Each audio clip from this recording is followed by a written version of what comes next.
There we go. Hello, everyone. Welcome into Rip City Retro. Sorry about that. I'm Eric Brandt. I'm really excited to be with you all today because today we have a lot to talk about. We got free agency starting tomorrow in the NBA, so we'll definitely talk about that. We have all these trade rumors surrounding one Jaylen Brown, and then I guess to a lesser extent Aaron Gordon, and then we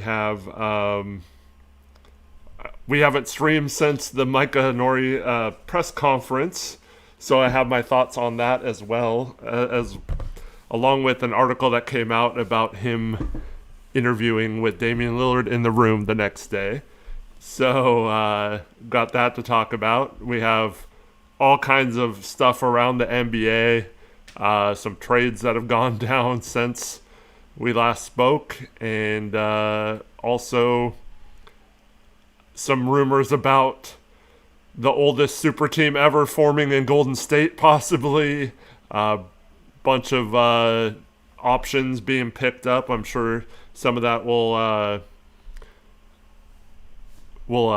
occur during the show, as today is the deadline for a lot of these options to be picked up, either by the player if it's a player option or the team if it's a team option. So lots of stuff. And the gravy would just be if a trade broke while we're on stream involving the Blazers. We got 2 days of the draft streaming for, I think it was a combined 8 hours or so. And we got nothing Blazer related on those shows because they didn't have a draft pick. They didn't trade into the draft. They didn't make any moves player wise. So had nothing to get those streams going in terms of Blazer related stuff. So, so I think we're all ready for some sort of Blazer news, right? So we're all just waiting for that tweet with the Blazers in it, right? And so I'll start with a free agency rumor for the Blazers. And that's that they're possibly interested in Dean Wade of the Cleveland Cavaliers. So I'm going to break this off kind of two ways. One, Dean Wade is a fine player. He's a rotation player on a good team. Decent defender, especially if he's not the Tamani role as the lead defender.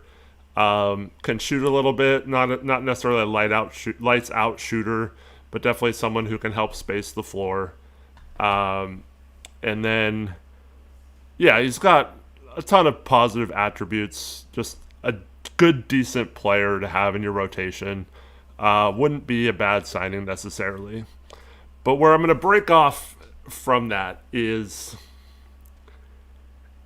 if you tell all of us right now that we don't make a big splash trade, and we just basically sign Dean Wade to the mid-level exception, and that's our big offseason move. It could be fine. I mean, like I said, we'd be better with Dean Wade than without him. It would just be such a letdown at this point in the offseason. Is that the same for all of you, or would you? Would you guys be happy with that offseason, running it back and just adding as Chris points out in chat, a sensible depth piece? I don't know. It just seems like with all the hype and all that kind of stuff, I mean, we'd still be in position to have all those assets moving forward. It's just, I don't know, man. It would be crazy if we just kind of ran it back and added another piece that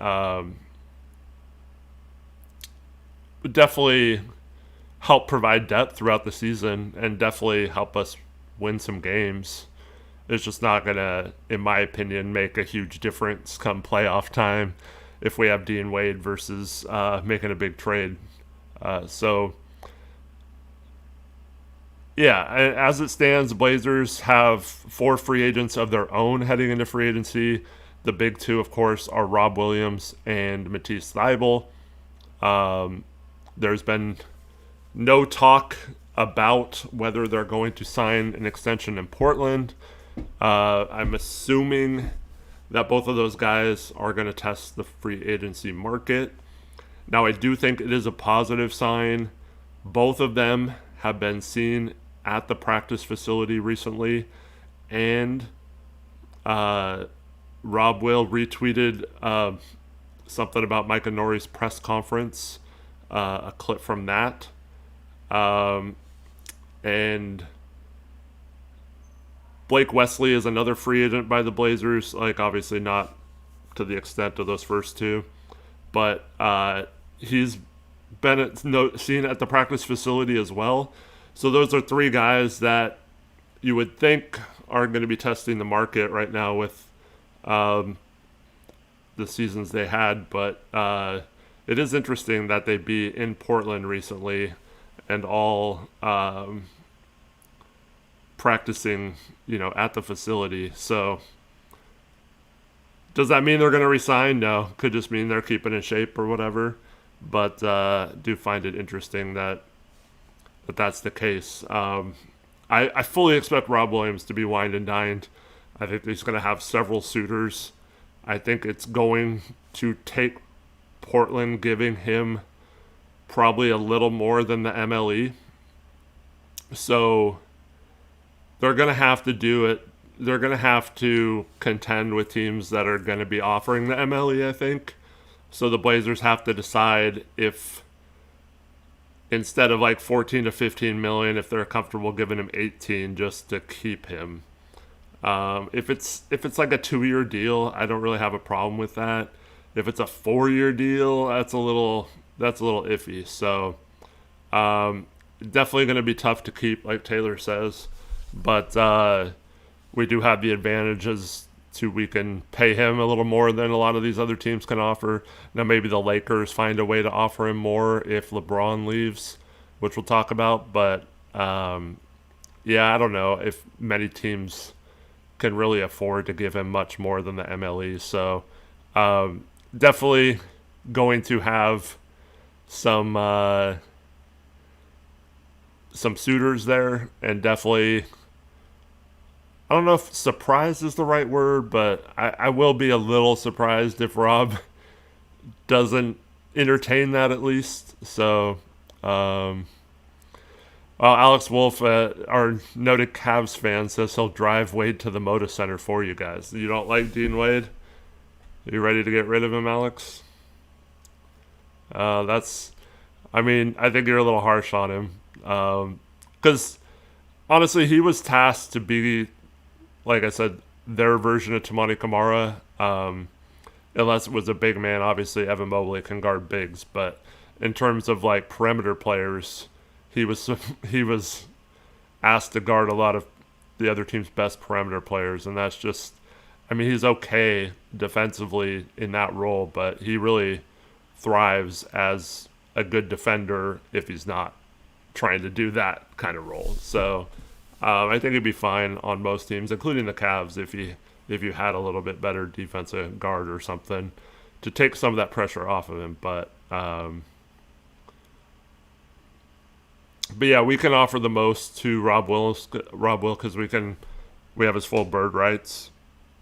So you can offer him up to a max contract. Obviously they wouldn't, but yeah, that's the case there. Matisse, man, I don't know what to make of Matisse. He took a stray from Ben Simmons today. I don't know if you guys saw that, but Ben Simmons had an interview, I think it was Men's Health magazine or something, in which he said he basically blamed Matisse for missing the free throw or whatever when he passed out of that open dunk. It's like, dude, come on. You could have just dunked it. You wouldn't even have to shoot free throws. What the hell does it matter if you weren't shooting well? It's a wide open dunk. So that was a little crazy. But, yeah. Matisse, I don't know. I think the Blazers would like to keep him for depth. And he's a good guy, good locker room guy, good teammate, all that kind of stuff. Um, I just I don't know what I don't think they're comfortable paying him a ton. I don't think they really value him other than if he can be back on a reasonable contract. So I'd expect if he gets, a similar offer to last time with Dallas, which is what, 3 years, 32 or 33 million or something like that. Um, I'm assuming he'd take that elsewhere and he'd be gone. I'm assuming the Blazers wouldn't be interested in him at that price tag, especially with how injured he's been the last 2 years. But I don't know, nothing would really surprise me in terms of his contract, I guess. So yeah, it's I expect him to, if he's back, it'll be probably closer to the $5 to $7 million range, and basically just as a depth piece. I don't think we're going to be counting on him as part of the rotation or anything, so that's why I also wouldn't pay him a ton of money. Yeah, and then Blake Wesley, I don't know. They really liked him, both his personality and just his hustle on the court. But I don't necessarily think it's like a must that you bring him back. So I don't know. I don't know if they're gonna bring him back or not. Maybe, if they make a 3-for-1 type trade and need some roster spots filled, then maybe. But yeah, I'm not really sure about him. Now, there's 2 other players on the Blazers roster that have non-guaranteed contracts, so they're not options that have to be picked up today. They have a later date on them, but that's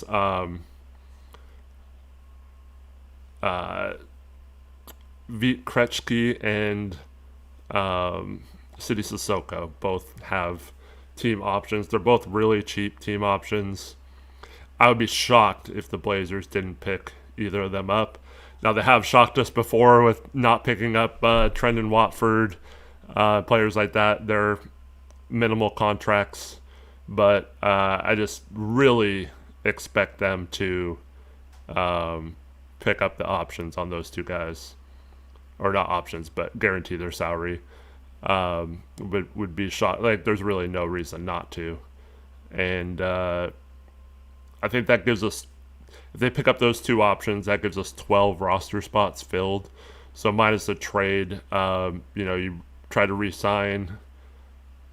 You try to re-sign Rob Will, and then you have a couple of roster spots to play with those other, whether that's Tease being back or not. But that's without a trade. And then there is Caleb Love as well. Now, he was on a 2-way last year. Obviously, ran through his eligibility for that. The Blazers didn't offer him a contract like they did with Sissoko. But I'd also be kind of surprised that the Blazers didn't want him back. Now, he does need to be offered a restricted free agent contract, a qualifying offer. I haven't seen that the Blazers have offered that. I might be mistaken. But I, to my knowledge, I don't think the Blazers have offered him that yet. Today's the deadline for that. So I'm assuming they'll at least offer him that extension because it's basically like a minimum contract for 2-way guys. So I'm assuming they're going to get that qualifying offer out there for him. And that doesn't necessarily mean he couldn't be back on a 2-way again. He's still eligible for a 2-way for 3 more seasons. But I think in his case, you're probably going to have to sign him to the regular roster to keep him, because I think he could probably get more than a 2-way contract out there. So yeah, it's possible that he's back on a 2-way. I think he's gonna find a team that's gonna give him a contract based on the glimpses he showed last year, and so yeah, I don't know. Could be back on a two-way, but most likely would be an into the bench minimum contract kind of guy, and that would be fine. I think he he did just enough to deserve that, I think, and I don't know if you, after signing him last offseason and having him play well at times, albeit inefficiently, I don't think you want like another team to then get him or capitalize on that. If he does leave, I guess they just feel like they can find those kind of players every offseason. So, yeah, it's kind of weird without the trade, a trade happening, because the Blazers are super deep at guard. They have Scoot, Shaden, Dame, and Drew, but they also, if they trade some of those guys, like they could be super thin at guard. So it kind of changes the free agency dynamic for me a little bit, at least. Who's out in that trade? So I think having Love as like a fifth guard, regardless of the roster, I think it's fine. So I mean, I don't, with how minimal his contract would be, that qualifying offer, like I said, is basically a minimum contract. So, I mean, as a 15th guy on your roster, I don't think it matters that much.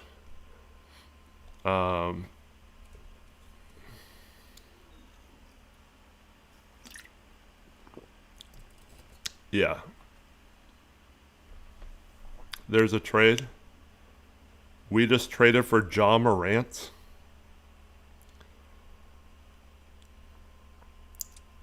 All right. What is this? Am I being punked again? Am I being punked again?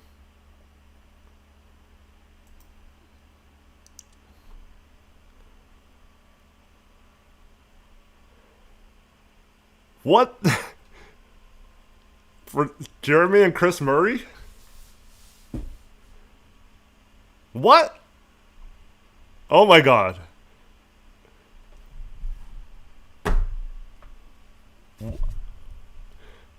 What, chat? What just happened? Oh my god.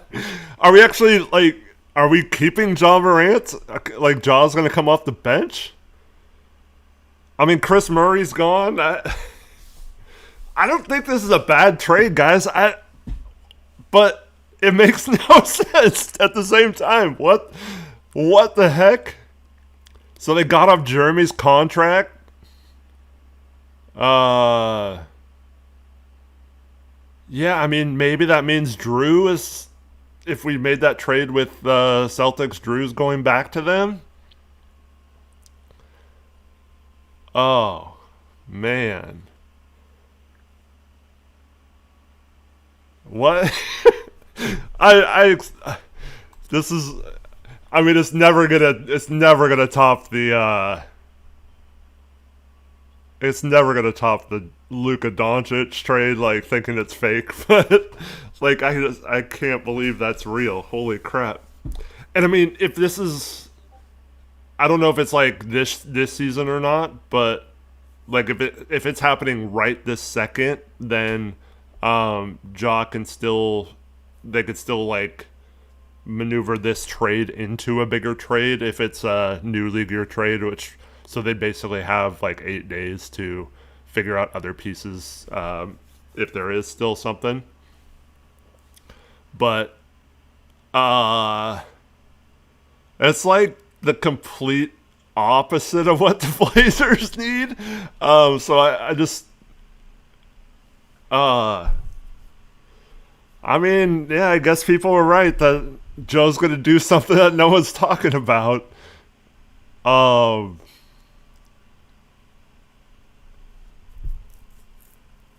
Jeez. I mean, yeah.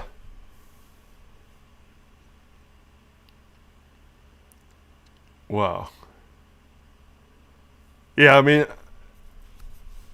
who can we flip him to? I don't know if we're flipping him. I know Shams just posted it. I know it's real. Just, I mean, I could totally see. I could totally see.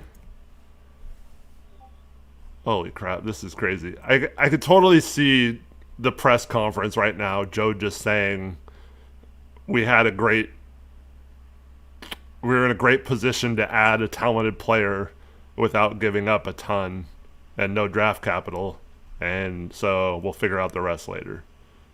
Um, yeah, I I gotta be honest with you guys. If Jaw's staying in Portland, it makes way more sense to me to go for Trey Murphy. Better shooter. We need shooting. Uh yeah. I mean, we don't know. So here's the crazy part. Like, I've been saying this all along. I wouldn't tax Dame or uh, Drew at all during the regular season. I would like limit their minutes a lot, not play them in back to backs and stuff. But Jaws coming off injured seasons as well. Like, he's not. I mean, he's got definite injury questions too. So, um, so yeah, you're just rolling the dice with three super injured point guards. Um, and the reason why I asked if this trade was happening right now versus July 6th is if it happens right now, Jaw wouldn't be able to be traded. Um, well, he could be traded by himself, but he wouldn't be able to be traded like with another contract. So I don't think he matches.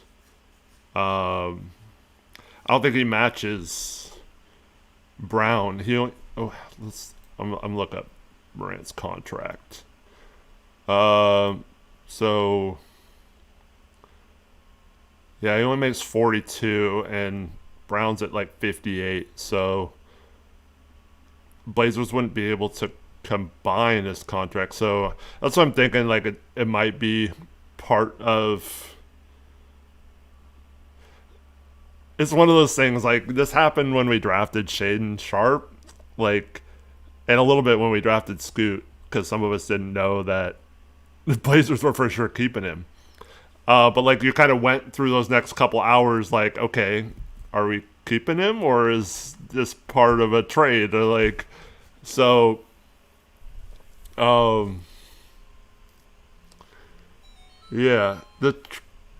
so yeah, oh, man, Jaw just does not seem like the type of player Portland would have traded for this offseason. He just seems like you just traded for him on the talent. But all of our problems still exist, if not are magnified by that. So, yeah, kind of crazy.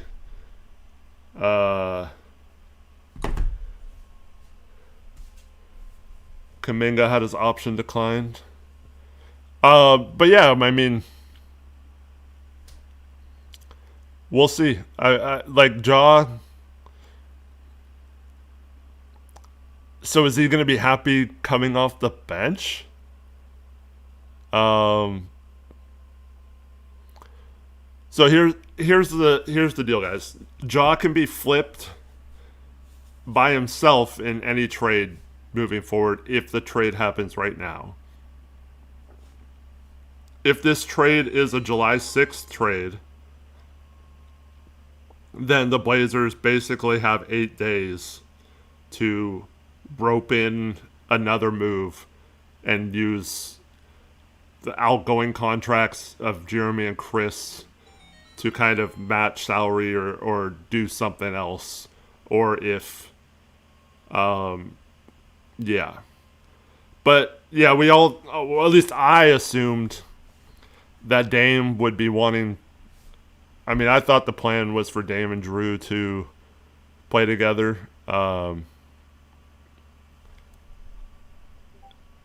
Yeah, this is crazy. Um, but yeah, is Jaw gonna be okay coming off the bench? Are you starting him with Dame? Chris Haynes is saying he's starting. What? I mean, he hasn't.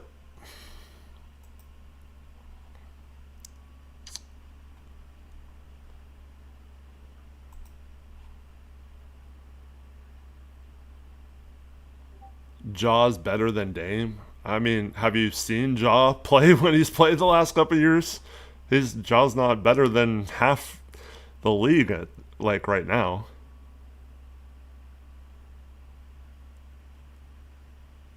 Um, I mean, maybe he gets back to that. Maybe this is a good risk on that. I'm not saying that's out of the possibility. Um, they envision him starting next to Dame. All right, I'm gonna go read this Chris Haynes tweet. Uh,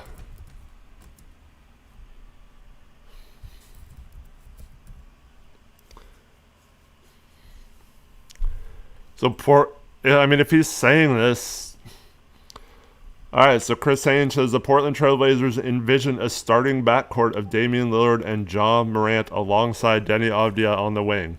A very unconventional move that the franchise believes has upside. Ja Morant gets his fresh start. Jeremy Grant and Chris Murray off to Memphis. What the heck? Taylor says somebody just said technically we got a shooter. That's hilarious. Yeah, I don't think we needed that kind of shooter. Wow. Wow, I'm shocked, guys. I just, yeah, I mean, yeah, I guess you could justify. I guess you could justify just getting rid of Grant's contract. I think Drew could come off the bench. I mean, I don't think Drew has any problems coming off the bench. I don't think that had to have been the starter. Uh, I don't like that backcourt defensively at all. Like some people in chat are saying. Brandon says in chat. The Under Armour says odds of trading both young guards. I hate it.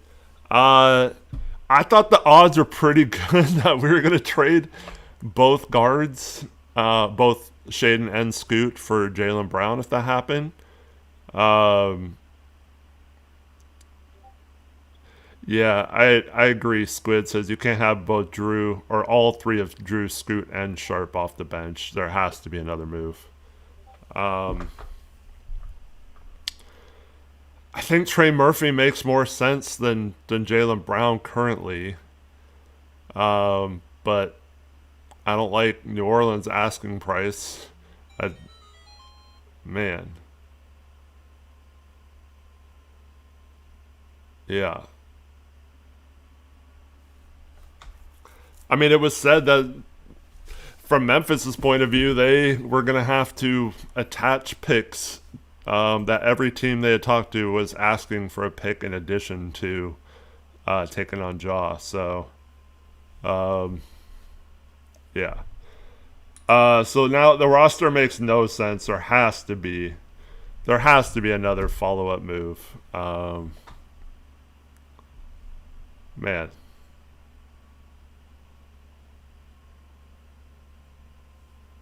I just I mean, like we know Dame has a no trade clause and isn't going anywhere. Um,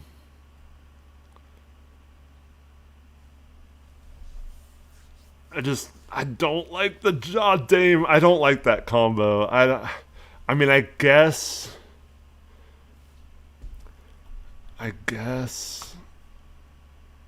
Morant's contract is a year shorter. No, it's not. They have the same amount of years.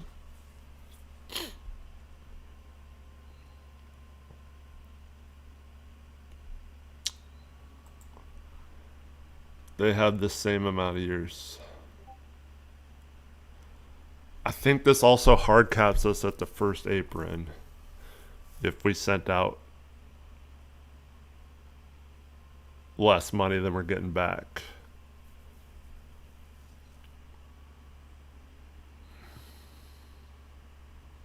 I don't like. I can bring up all the reasons why I don't like it, or I don't think it's a good fit for Portland. I mean, I've mentioned those anytime John Morant's name has come up with Portland over the years, but it I do kind of like just taking a gamble on a guy like Ja just to make a move. My phone's going absolutely crazy. What the heck? Oh, it's Rich. He had to send me 4 different texts to say OMGY. Yeah, I think. Well, Shaggy, have you seen anything about whether that trade is now or a new league year move? Because I think that's key to trying to figure out what's next. If this is just a move right now,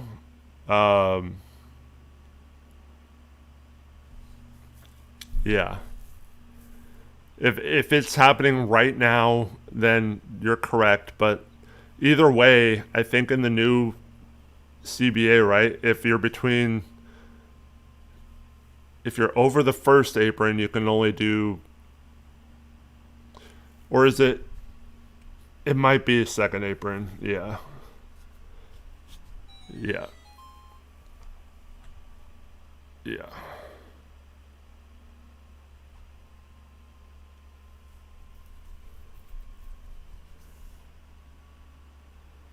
Yeah, I read out the Haynes tweet. Um, this this is crazy. But yeah, like part of this though is like, I mean, maybe Grant's contract wasn't like no teams wanted him, and that was holding up part of a bigger trade, and we're gonna have to shift to Ja. Like if we make another big move on top of this, that's gonna be crazy. But Ja's contract is pretty big, so if it doesn't go well for the Blazers, I mean at least it's expiring next year, but so is Jeremy's. It's, I saw someone say it has 1 year less, but I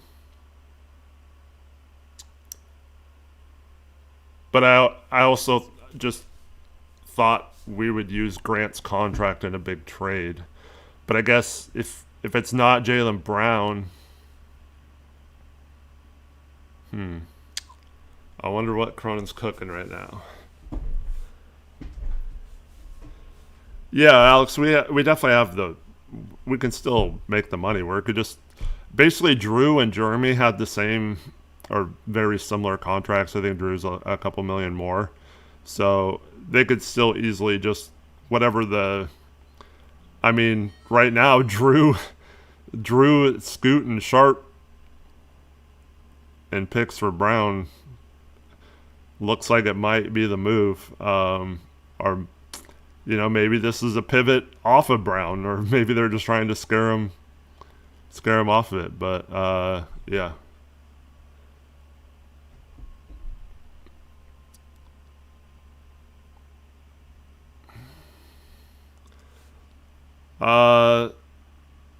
So PNW Stats and Pack says you aren't getting Brown. It's going to be for Trey Murphy. Like, why do you say that? It's this trade doesn't change anything for that.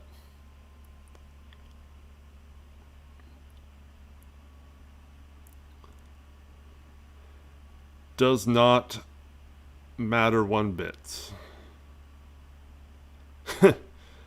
Yeah, that joke's already been said, Cannoli, but funny still. Okay, we can talk about fit, but that doesn't mean it's for sure happening one way or another.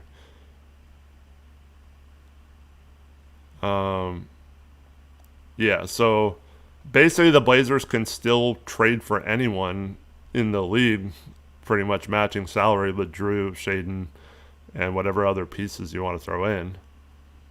But also, keep in mind that the Blazers, if this is a July 6th move, could still rope all this into a bigger trade. So it might not matter. But yeah, we definitely got a worse 3-point shooter at point guard. So even if Ja is best case Ja Morant, what's Ja's best 3-point shooting season? I don't think it's good, right? But he's definitely someone who can put pressure on the rim. He only played 20 games last year, but he shot 23.5% from 3. I mean, we've been hoping that Scoot has a better, career 31.1%. Best season was 34.4% his third year. So the dude cannot shoot. He's not a good defensive player either, really. So, yeah.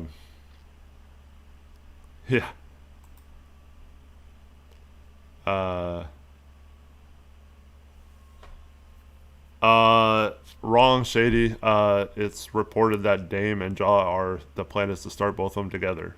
So, you also said Scoot was starting, so Scoot's not starting either.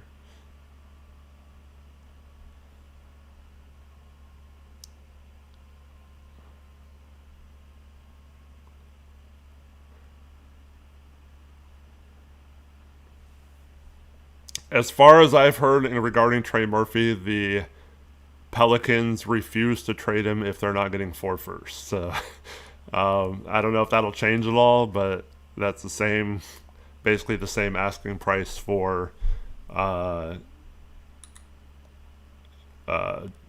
Brown. It's just, yeah.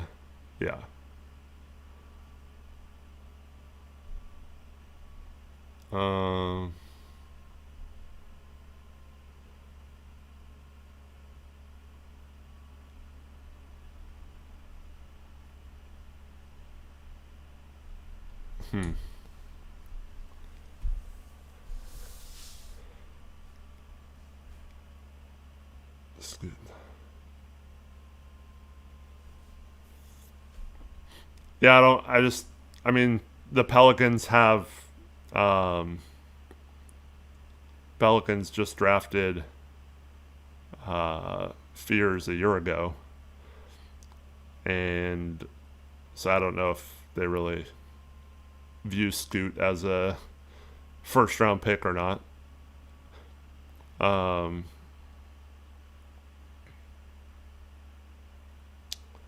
Yeah.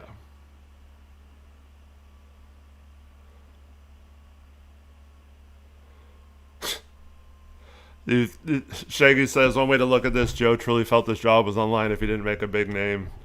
Didn't get a big name to tell Dundon, and Ja is technically a big name. That he is. He is a big name. It's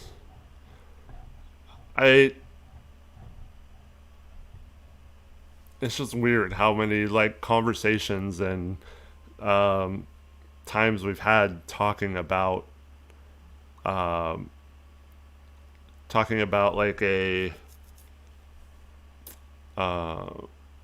roster building and roster construction and finding the right kind of guys and needing certain things. Going back to we need a Josh Hart at every position and then trading Josh Hart. Like, it just, I mean, another move could be coming. And like I said, I don't necessarily mind this move just as value in a trade. Um, I just also feel like it brings us a whole new set of problems that they're going to have to deal with as well. So, just weird trade dynamics going on right now. And then, yeah, there obviously has to be another move, right? Or is Cronin going to pull an Olshey who he learned under and just go with the all guards and hope that that works out? We're gonna start 3 guards and all that. Ja is someone who definitely could thrive under a new change of scenery. Yeah, I definitely think he could do fine under that. Like, just he needed a new team. With this move, do you think we go get Kawhi? I don't think we do. The rumor is that Kawhi, if traded, is only willing to sign an extension with Toronto. And if we were out on Giannis because of that, yeah, I don't think he would. And Ayton picked up his $8 million option. He saw the writing on the wall and saw that there was no real good options for him. So he's back with LA.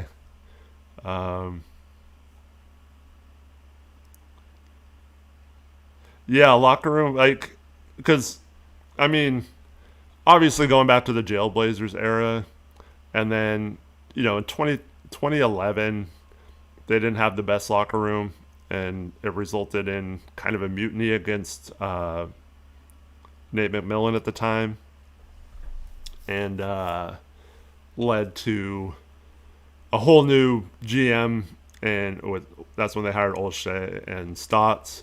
So that was like kind of the last time the Blazers had a locker room that you would even like question anyone about. So this will be kind of an interesting experiment for the Blazers, bringing in someone who has the recent history that Ja has. Hopefully he's gotten on track. I'm a little worried about just the foolishness of being in trouble with guns and stuff like that, showing guns on stream and then doing it again when you're already in trouble, and then making your celebration like gun or weapon related when you hit a 3, stuff like that. So that kind of stuff, it doesn't mean Ja can't be good or whatever, and maybe I'm showing my age here, but like, he definitely needs to mature past that, I think. So John Shaden would be a lot of fun, though. Yeah. Well, I mean, I mean, they play the same position, but him and Scoot would be fun as well. Solar Money says, "Wait, we're actually keeping him." I guess, man. I guess. I don't know. All right, I'm gonna see if I can.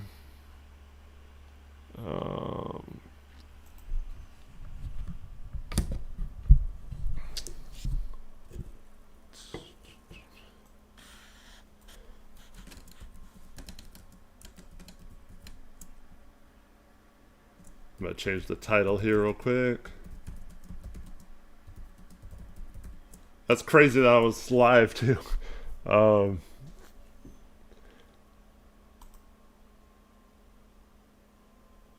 Dort staying in OKC.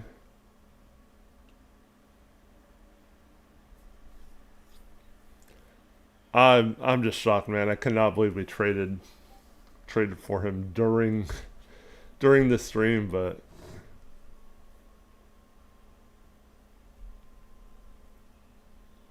Uh,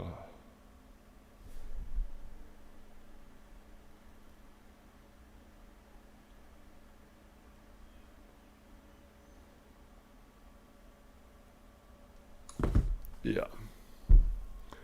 Um, I mean, I'm kind of just gonna take a wait and see approach right now because um, Champagny signs a 3 or $45 million extension with the Spurs. Good move for them. Um, I mean, Memphis was desperate to dump him. I think they were going to jump at the first trade that offered them out of him without giving up a pick. They obviously should have gotten rid of him a long time ago. Um, Something that I had always heard about Memphis was his current salary, even before all this stuff came up, they were worried about giving him a supermax after this deal. And so uh, they were really worried about paying him like 60 $70 million a year. And yeah, so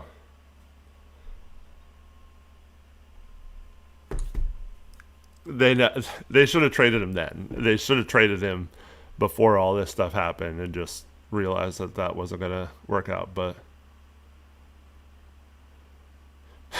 as Shaggy says, imagine if you were told we traded Jeremy Grant for John Morant 2 years ago.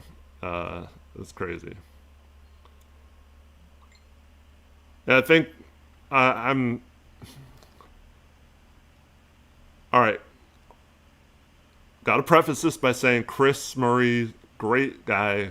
Like, absolutely no bad things you can say about him as a person. I feel like the Blazers kind of wasted a pick and a roster spot with him. And, he had a couple of moments where he got some offensive rebounds or something and had a key moment in a game or two. But overall, there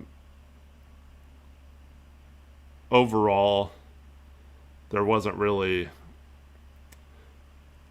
I feel like the Blazers needed to move on from him this offseason and include him in one of these trades. So the fact that they got off his contract was good, I think. And then, obviously Jeremy and Ja both had 2 years left on their deals. So, I mean, you're picking up a player with a bigger contract than Jeremy, though, if it doesn't work out. And Ja's a nutcase or, injured or is just like a shell of what he used to be. There is a scenario where this looks bad and we basically took on more money to get rid of Jeremy. But I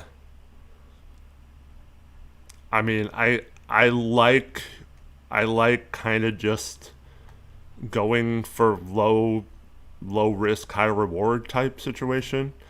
Worst case scenario, I guess you buy him out after a year and you go away. But I've also kind of mentioned this before. I view this particular window that they're in kind of differently than I have other teams in the past, other Blazers situations. I am more of usually a slow building, draft guys, keep your picks. I kind of like that style. Make smart moves like the Denny move, that kind of thing. But in this particular case with Dame, once Dame re-signed, I don't know if we'll have Drew as well, but I felt like the Blazers were kind of in this unique position where it's hard to win a title I doubt they win a title. This is not the point of it. So please don't think that I'm saying they're going to win a title or could possibly win a title the next 2 years. But to me, right now, I looked at it like going for it these next 2 years for a title is a slightly better chance than just running it back and hoping someone takes a jump, or we eventually get these picks from the Bucks and 5 years from now draft a star player and then eventually we win a title. Like I just feel like right now, these next couple of years, we have an opportunity to kind of go for it. I think the 3rd seed in the West is open, and I think if you can get into that home court 3rd, 4th best in the West range, you never know what's going to happen. We saw OKC this year. They didn't have Jalen Williams for most of the playoffs, and were beatable. Wemby is this unstoppable force, but then they lose to the New York Knicks in the championship. So I think the most important thing for the Blazers is just getting into a position to be able to have an opportunity to capitalize on something happening, or just pounce on a good situation or getting a good draw. We went through several years where we had horrible draws with Good and Golden State or whoever, and it didn't really work out. People thought 2019 was going to be a horrible draw, but it ended up being really good for the Blazers. And so I kind of want them to go for it, right? And I've never been like that, but they're in this kind of unique position to kind of go for it without completely depleting their whole draft pick future. And so I wanted them to just say, screw it. Let's just try to win these next 2 years. I feel like that's Dame's window if he's going to contribute to a winning team.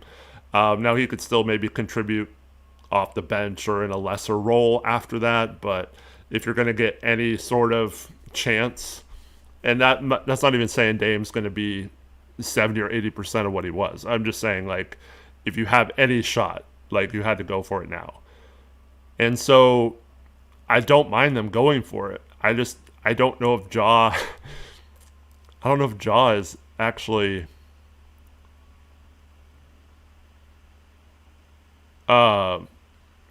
I don't know if Ja helps us get there. It's weird. Like,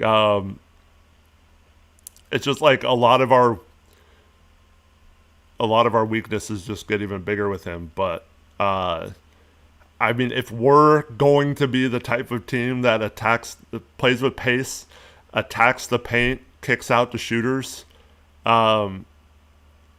I kind of like it if Dame can play off of Ja a little bit and learn how to space the floor, use his gravity off ball a little. But you can still also give the ball to Dame at the end of games and stuff like that.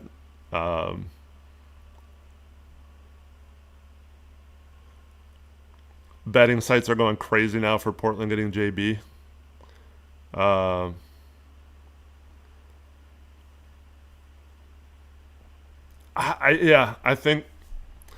I think we would still go after JB. Tristan says Dean Wade signing feels more real now. Yeah, he kind of makes sense. Although, like I said, he's not like he's an okay shooter. He's more like Tamani as a shooter than like a lights out shooter. I think we need an actual shooter. And to be honest, I know JB has. I mean, he hasn't had good shooting percentages, even on catch and shoot and stuff like that. But I think if you throw him into a lineup now with Ja, Dame, Denny, that's 3 players right now that. I mean, I know he's had Tatum his whole time, but this year in particular, he had to force a lot of shots, take a lot of bad shots, and um, yeah. Uh,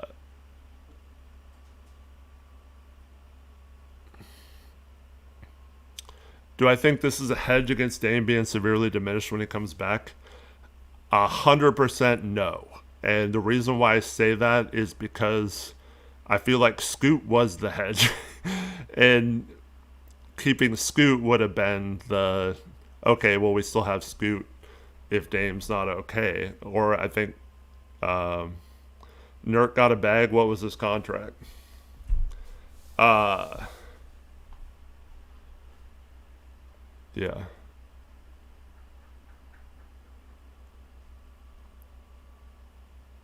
Yeah. But it just, to me, Jaw is, I mean, he's just as risky as Dame. Like, I can make the case Dame's less risky coming off an Achilles than Jaw. So I don't think Jaw's the move if um if the Blazers were worried about Dame. I don't think you get another player who has barely played the last couple of years, right? Um so I don't know. I don't think he's insurance for Dame. I think it's more just the Blazers felt like they this seems like the Blazers thinking, okay, worst case scenario, he's kind of washed, and we didn't give up a first. We gave up two players we didn't really want to keep long term anyway. It didn't work out, but good try, swing, right? Like no one's gonna blame you for what you gave up if it doesn't work out. Um, but at the same time, uh, if it works out, you look like an absolute genius, right? So if you're Cronin and you had this opportunity to make this trade, um, despite everything I can say about it being stupid fit wise or not really seeing how it's going to work on the court. Um, so at the very least, you have a guy who you could potentially look smart for buying super low on, who is like a former MVP type level player. So um, I think that's all it was is they had an opportunity to get off of two guys that they've been trying to get off of or had no want for them on the roster moving forward. Um, and they got a really good buy low candidate on it, and they'll just figure out the rest later. Now maybe they have the rest figured out in terms of other trades, but at the least, very least, you have a situation where Dame is for sure going to be on the team and Jaw's going to be on the team. That's just a weird fit. weird, very weird fit. Um, Steve with the $2 donation says there's no way we keep all our guards. More to come. I mean, there has to be. Yeah, there has to be a follow-up move. Shamit back to New York, 424.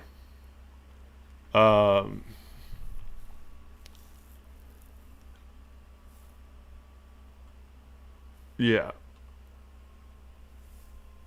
So Shady says thinking Jaw is washed is wild. LOL. That is not wild, dude. He's been washed the last couple of years. So don't have that attitude again. Come on, man. Like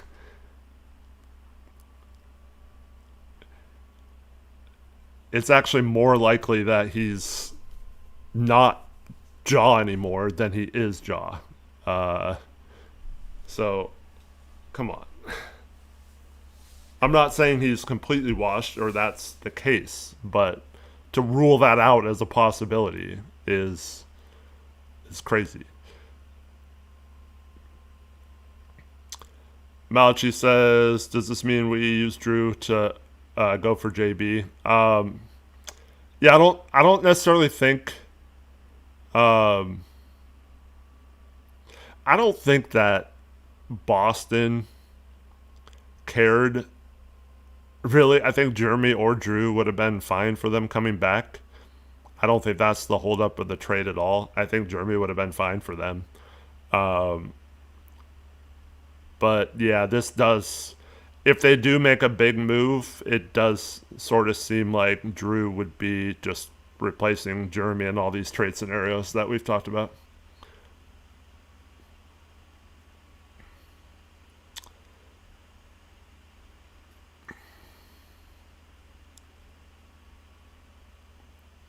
Yeah, we didn't. As Elizabeth Allen says, they gave up no picks because Jaw's value in the market was Memphis giving up a pick to get off his money, and that was basically how we're going to have to treat Grant if we were offloading his contract. So it just offsets and back to normal. Thunder declined the team option on Kenrick Williams. That was to be expected. So before this happened, so this does not change anything in my mind because Jaw's a guard. I was told very vehemently that Donovan Clingan, Tamani Kamara, and Denny Avdia were not on the table for a Jaylen Brown trade. And really not for any trade unless it was for someone of a similar position or like a similar type player or whatever. But I heard those three specifically were not on the table. And so that's also not the holdup in my opinion. Because it came out that the Atlanta Hawks mentioned that Boston was looking for 4 firsts. They weren't willing to give up 4 firsts for Jaylen Brown. And Portland has more than 4 firsts they can give up. And they have plenty of players. They have Scoot and Shea and all that. Now maybe Boston doesn't want Scoot or Shea, so the holdup is a third team for those guys. But yeah. I don't think that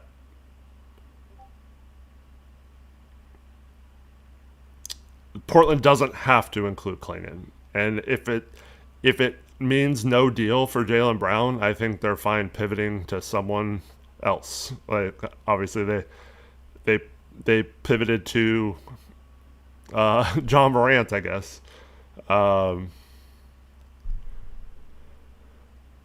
Could we trade Jaw right away, or is there a time restriction that needs to pass first? There's no time restriction for trading Jaw individually.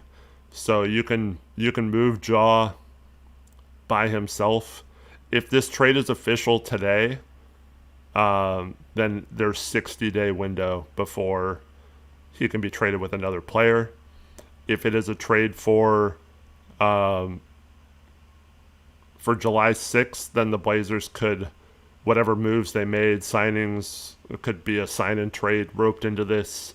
If they get another player, they could make it one big trade. So, yeah. Would the Pelicans trade for Ja? I don't know. Like, I don't know why. Here's the thing. This happens a lot, and part of this is because, like Jackson, I know you've been a part of mock-off seasons, but people always, in those type of situations, like in when you're just pretending to be a GM, it's always like, oh, we're trading for this guy to flip him to another team and stuff. So I won't rule out that possibility that this is just, we felt like there was a move we could make to a team using Jaw's contract instead of Jeremy's, and Jaw makes a little bit more than Jeremy, so maybe it works out. For example, uh, Scoot and um, Jaw come a lot closer to Anthony Davis's contract than Jeremy and Scoot did. So maybe it's as simple as that. Um, but for the most part, I don't think this trade gets announced right now or happens is like confirmed right now if Portland's just trying to flip Jaw to another team. So that makes me think that Jaw's staying in Portland. Like I said, short of the Blazers being really creative and just upping Jeremy's contract to a bigger number to match a different salary easier. Short of that happening, I don't see how that would make sense. And even doing that would really surprise me just based on the Blazers. All of their trades have been very straightforward trades, right? There isn't a lot of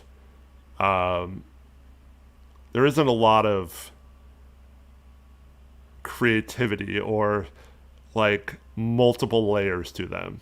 Like maybe a case where you could say Drew Holiday when we traded him to Boston initially after trading for Dame, but that was a case more of just making the Dame trade or keeping that quiet because like they didn't want to involve a bunch of other teams like Boston because that would have alerted everyone to Milwaukee being in the mix for Dame, and so they wanted to keep that secret until the last possible minute. They remember it was reported that they talked to Phoenix about would you trade Ayton for Nurk and a mid-level salary from any other team, and they went through a bunch of options, and so they wanted to just keep that quiet. And then it was actually kind of smart to get Joss or Drew separately and then have a bidding war for Drew separately than in a Dame trade.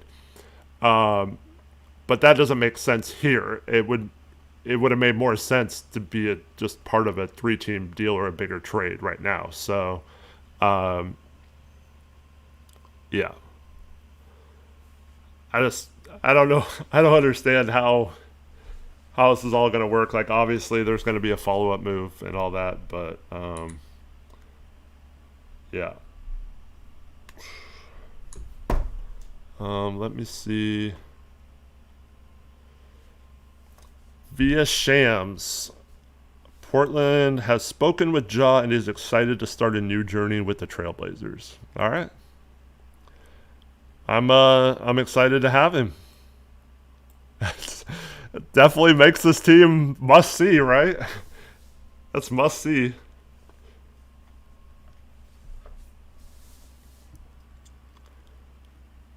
Man. This fits a Zion acquisition. Oh man. If that's the move, ugh.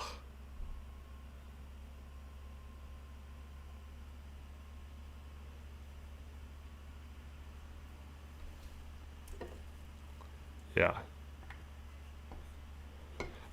What's up, Javon? He says, is Dan going to be more off ball, I think. Yeah, I mean, it's going to have to be, right? And maybe it, at his age, coming off that injury, maybe it's better. I mean, the Blazers do need shooting, and so that definitely helps space the floor. Jaw's one of the best in the league. Denny's now become one of the best in the league, if not the best in the league at getting into the paint.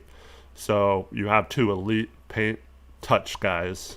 You need shooters around that. And then you can always run Klingon Dame pick and rolls as well. So I think it kind of opens up the offense to be super dynamic in terms of different things you can do.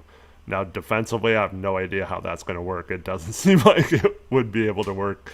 And Nori's going to have his hands full on that end. But, yeah. Sham says we are no longer pursuing Brown. Interesting.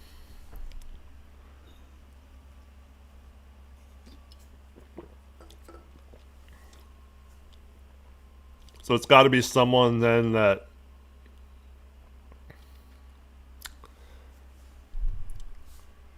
I mean, they have to be. They have to be. They have to be in on something else. The roster makes no sense. They have no forwards off the bench, right?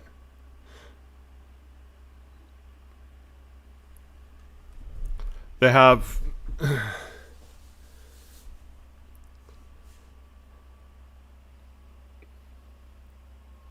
Because you just traded away Chris and I mean you have City. Um, what's up, Dizzy D? Uh, Dean Wade sign and trade.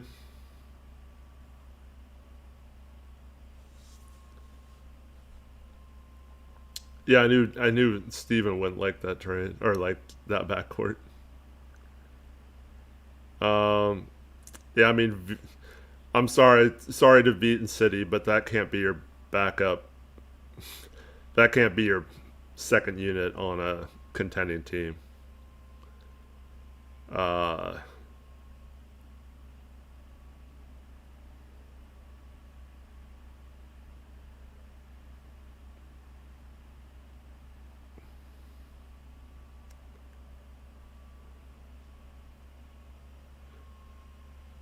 um, I don't. So I would also. He's saying it on a show. Um, I'd also be hesitant to say anything about um, the Blazers being out on anyone. I wouldn't put it past. Maybe I put it past the Blazers, but I wouldn't put it past a GM to like kind of use this as leverage to lower an asking price. Um, yeah. But if I'm looking at this backcourt realistically.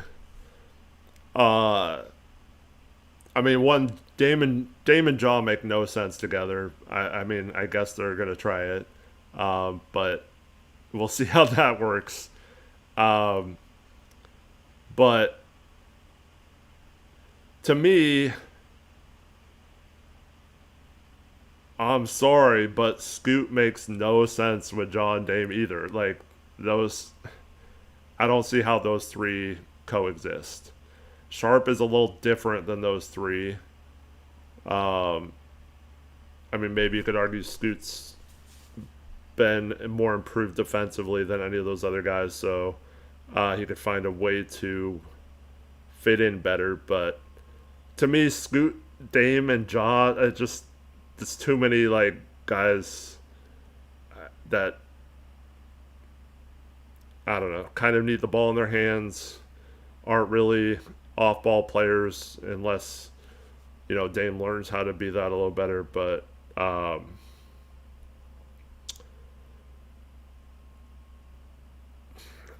don't see that threesome working. Like it doesn't even work if you distribute the minutes. Weird. Like I don't know. To me, Drew fits in way better with Jaw and Dame because then you can bring Drew off the bench, always have one of Dame and Jaw in the game.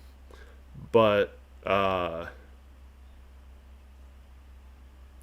yeah, just you can kind of figure it out with Drew because like he's good enough defensively to kind of offset some of the weaknesses of those two, and he can kind of play off ball a little bit. Um, but yeah, to me, you got to get rid of. I mean, Dame's got a no trade clause. I don't think he's going anywhere, and um, Jaw obviously just traded for him. I don't think he's going anywhere for now.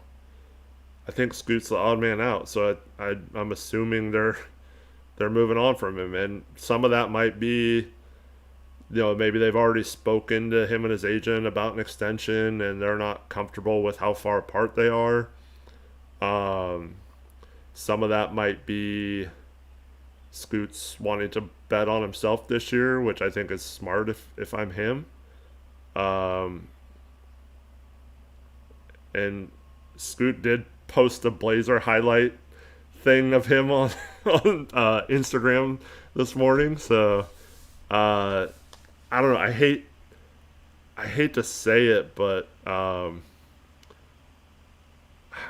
this trade makes me feel like. And then there was the rumors that the Blazers. Now this makes complete sense. It didn't before, but now it does. That the Blazers made a rich offer for LaMelo Ball.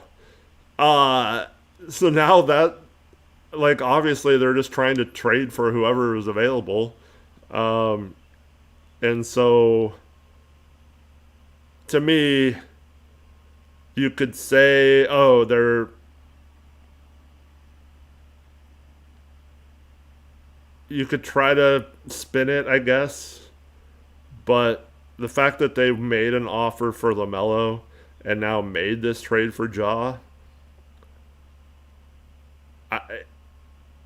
it has to be Scoots the odd man out, right? Like, I'm willing to listen to anyone in chat who thinks otherwise. I know there's a lot of people high on Scoot, and I don't necessarily want to just give up on him. But this has to signify that they're not comfortable with Scoot as the guy moving forward, right? Man, I don't know how other way you can look at it, right? Um, I mean, maybe there's a world where they trade Drew and make it work with Scoot, and he takes over in a couple years. Uh, if Ja doesn't work out and Dame's old, but um, I just it doesn't seem like the team believes in him moving forward as going to be stepping up as a starting point guard in the NBA. So, uh,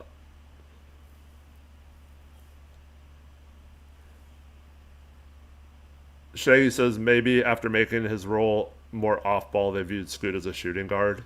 There's no way they thought a 6'3" guard who, going into the season, was his best attribute by far was getting into the paint off the dribble.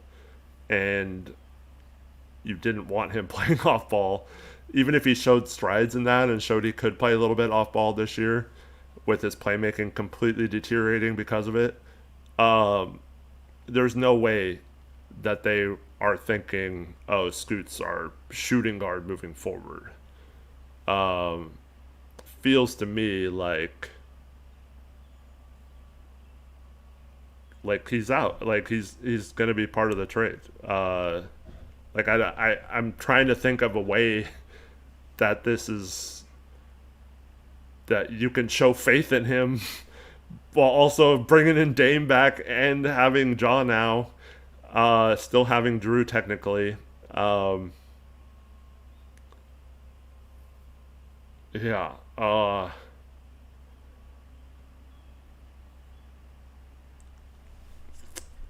Rideshare says 40 plus year Blazer fan and a native Portlander. This seems like a trade out of desperation, not strategy. It does kind of. Um, and backup point guards can be had for cheap in free agency. So I already mentioned at the top of the stream before. I'd expect Love to be back as like the fifth guard in any scenario. So you still have him out there as well as potentially free agent tomorrow. Um, I just I just don't see how Scoot's not the odd man out here, unfortunately. And I mean, Sharp, I don't know. You can say he's not a point guard, so like it was kind of a disaster when he had the ball this last year. So you play him more off ball with Jaw. I mean, I see. I can kind of stretch and see a scenario where Shea is kept now, and him and Jaw. I think that's a very interesting backcourt if they can get out and run in the open court. Um, I don't know if that's good for like playoff success in the future, but uh, it pretty much means I think they're moving on from Scoot, and you have Shea locked up for 4 more years. You have Tamani locked up for 4 more years. You have Denny for 2 more years. You have Jaw for 2 more years. Dame for 2 more years. Klingon for at least 2 more years. Plus he'll be restricted free agency after that. Um, Scoot's the only guy too that's like going to come up for a contract issue within the next year. Um, so I think it's got to be Scoot out, and so but I don't know. I mean, so if they're starting John Dame, I mean, I think you have to start Tamani still at the three. If you made a trade for like Jaylen Brown, I don't think that makes a ton of sense. Um, for like I don't know. It just seems like too many mouths to feed and not enough defense to succeed.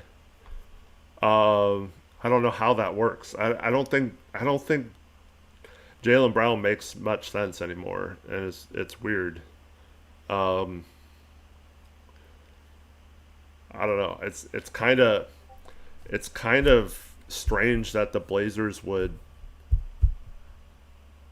I mean, they were in the driver's seat to get Jaylen Brown if they wanted him, with how many picks and contracts and stuff they had.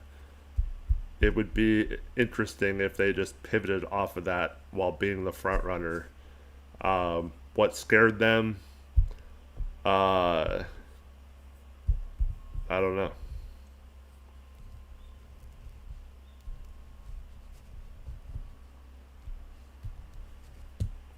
Dundon wants to move the team, and this is a move that irritates the fan base.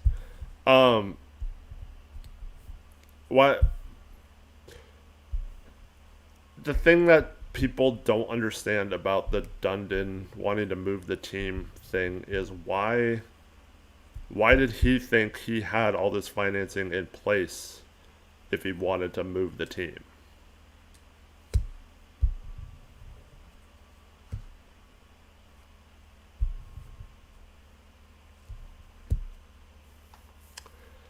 So Ja can be traded right away by himself if that trade is official today. If it's a new league year trade, the trade could rope into other teams, so it could easily be Ja going to another team. But um, I mean, Chris Haynes is reporting that we're keeping Ja. I think Shams reported that as well. Um, so uh, yeah, I don't know. I don't know where they go from here.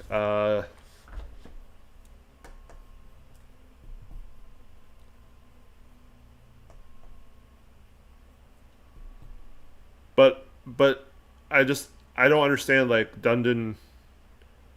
Why would he be wasting his time trying to get the city to make a deal if he didn't want them to make a deal? I don't know. He just he wants he wants to keep the team here. I fully believe that. He just doesn't want to pay for it out of his own money to do it. And um, as much as that sucks, it's within his right, and I would venture to say most people in his position would do the same thing. I don't think it's a unique thing to Tom Dundon. I think pretty much anyone who bought the team would have done the same thing. And I was actually reading something last night that actually clarified a lot of stuff, saying that basically by the city owning the arena, they were part of that their contract is to have to put in 50% of any renovations done to it moving forward. So if that's the case, if that was true, they pretty much have to find the money. So, but I still think they end up getting a deal done, and all this is a moot point. But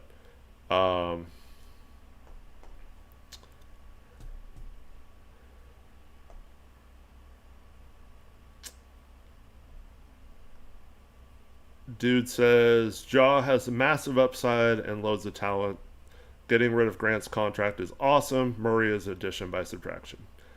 I mean, Jaw has upside, yes, of course. Lots of talent, yes. But the last couple of years have been rough, man. Have been super rough for Jaw.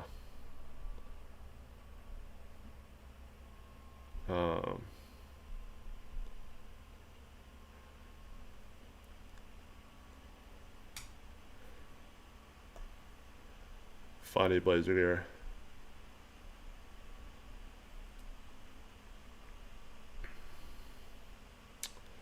I don't. Alex asked me what I've heard about Scoot's value across the league. I don't have a good sense on what his value is. It doesn't seem like it's very high. I know there are lots of teams that would take him as like a flyer, but Portland's obviously not gonna want to just like the Kings today gave away. The Kings today gave away Devin Carter, who's a draft pick from 2 years ago, first round pick. Basically, just paid Atlanta to take him. So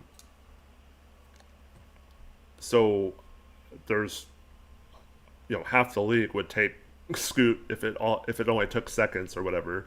Obviously, the Blazers value him a little more than that, but pretty sure if he was traded, it would be part of a trade to get a wing on a better contract anyway. So I don't know. And maybe a little bit, like, this is where I kind of question Cronin sometimes, or one of the areas, I guess there's lots of areas I question him.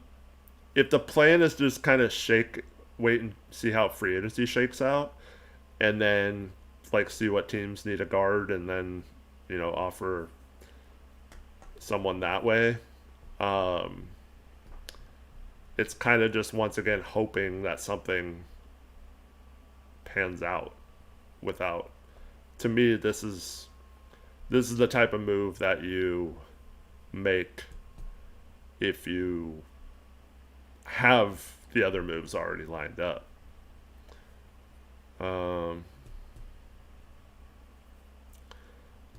Everything I've heard about Charlotte says Naz Reid is not available. They're going to keep him, but I mean they need center depth too, so I don't see how that makes sense. They have Kobe White re-signed now. They don't really need a ton. They drafted Christian Anderson too, so I don't think we're flipping Ja, guys. I don't think we're flipping him.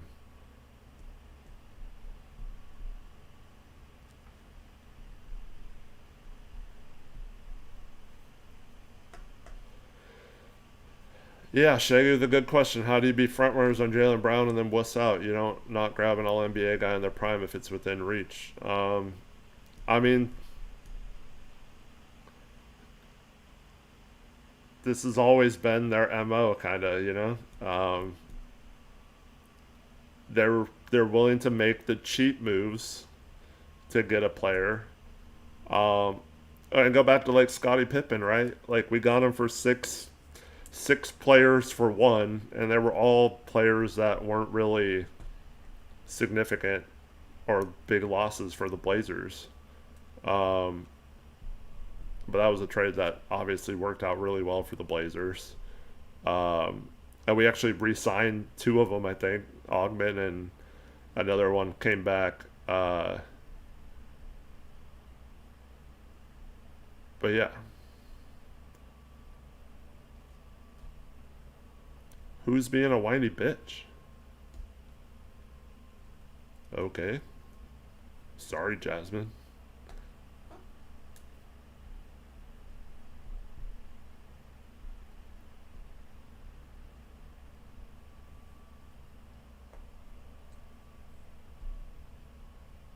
Sorry. John Morant is the greatest trade of all time. Cronin can do no wrong. That's it, guys. Have a good day.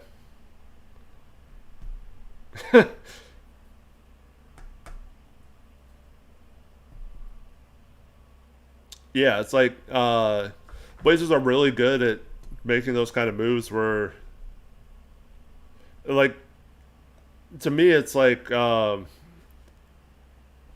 you have that situation where you would have had to give up a ton for Jaylen Brown, and then you're basically pinning. I mean, Cronin's in a unique position because his job's kind of on the line anyway. Within the next year, if he doesn't, make a significant change. But I mean, this is a pretty significant move. Um, just at least in terms of entertainment value. But it is. We'll see what happens next. You could still have a big move, but there is a. I mean, it's a real possibility. They just didn't want to make the type of all-in move that Jaylen Brown would have required. They wanted to keep building this a little slower, at least from Cronin's point of view, and that this trade gave them the ability to add an all-star level talent without without giving up any of those picks or any real part of your rotation outside of Jeremy. So this is a move where you could be like, oh, it could look really good for Cronin, but he also didn't have to ruin his slow build plan or his whatever. So yeah.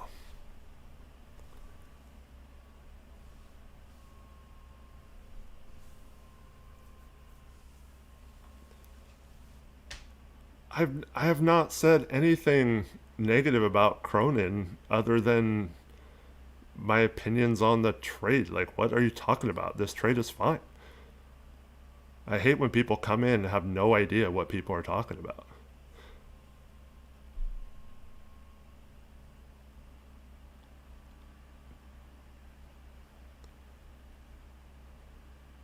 I mean, he was in a position to get a big fish this summer. He has all the assets.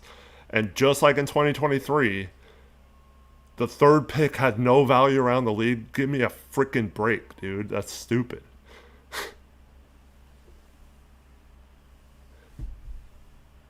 Bro, you haven't been listening to this stream. Like, I have not really bashed Cronin. I think this is a fine trade. Like, what are you talking about? It makes no sense to have a bunch of guards, but there's going to be another thing. Um, Anyways, forgot who it was, but a lazy panda wanted me to at least say some stuff about Chris and Jeremy. Let's give him a proper send off. I mean, Chris, I mean, I don't want to say anything bad about him. Good guy, like I said already. Moved on from him. I think at the right time. Probably shouldn't have ever drafted him, but he was fine. Just wasn't ever going to be more than a 10th or 11th guy at best, probably on a team, but just not really someone you feel comfortable shooting the ball or doing much outside of making a few hustle plays a game. But not going to be. I mean, we're not going to be worse off trading him or anything. But good dude. I wish him the best. All that kind of stuff moving forward. As for Jeremy, we can talk about the on-court stuff all we want, but I have a special place in my Blazer fandom for Jeremy. And it's because he is the one guy who, in all, 11 years of Dame being here, actually chose to come and play with Dame here in Portland, wanted to come be a part of what we were building here, and really good dude as well. But he actually wanted to come and play with Dame here in Portland. Not many players want to come to Portland, first of all. And so just really cool of Jeremy to want to do that. Not his fault that he has a great agent and got that contract and became kind of a negative value at that price. But anyways, like he was the guy who, when Portland was trying to trade for someone to come play with Dame, he wanted that. He had an agreement with Detroit when he signed there. He passed up the exact contract from Denver to stay on a contending team. Detroit, he wanted to try to show that he was capable of being more of a better player individually. And so I think he had an agreement with Detroit, so if he ever wanted to go to a contender or whatever, not that we were a contender, but if he ever wanted to be traded to a different situation, and he told them he wanted to be traded here. They traded him here for less than that they probably could have gotten for him, just one first. And I think there were some seconds and stuff involved too, but it was very little. And yeah, so I always have a good feeling towards Jeremy, despite how it ended and how bad he looked maybe 2 years ago. Looked pretty good coming off the bench last year. Thought he accepted his role. It was a little bit better, but yeah. So nothing bad to say about Jeremy. Like I said, it's not his fault. He got that contract, so yeah.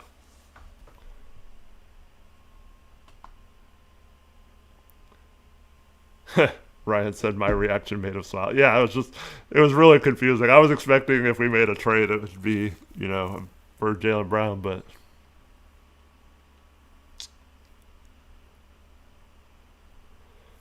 yeah, so yeah, and as Shaggy points out, he embraced Portland. He's definitely a quirky guy. A little bit different than most NBA players, and seemed to kind of embrace some of the Portland spirit or whatever. But yeah, good luck to those guys. I wouldn't be surprised in a few years if once that contract's up, if he came back for cheap or cheaper. But yeah.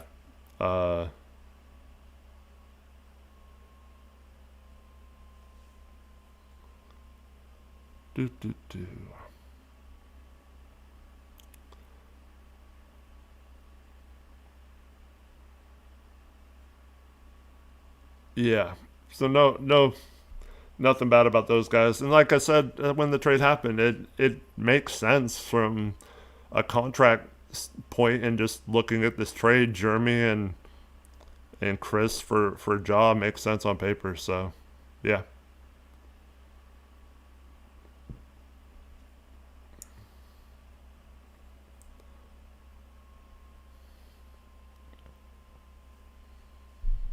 Lazy Panda says, I'm going to ask the hard question. What's the ball handling hierarchy now? Denny works best with the ball. I think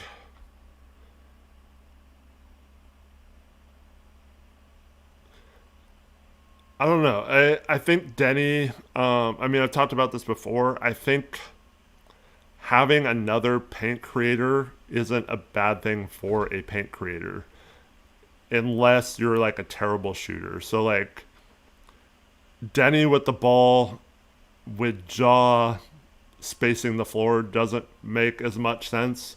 But I think Denny is, outside of the stretch after he hurt his back the last couple months of the season where he couldn't shoot. Outside of that, and maybe Ja can find a way to make this work too, but if you collapse the paint off the dribble and kick out to someone like Denny, then he's attacking from a point of view where he's not having to get past the defender initially.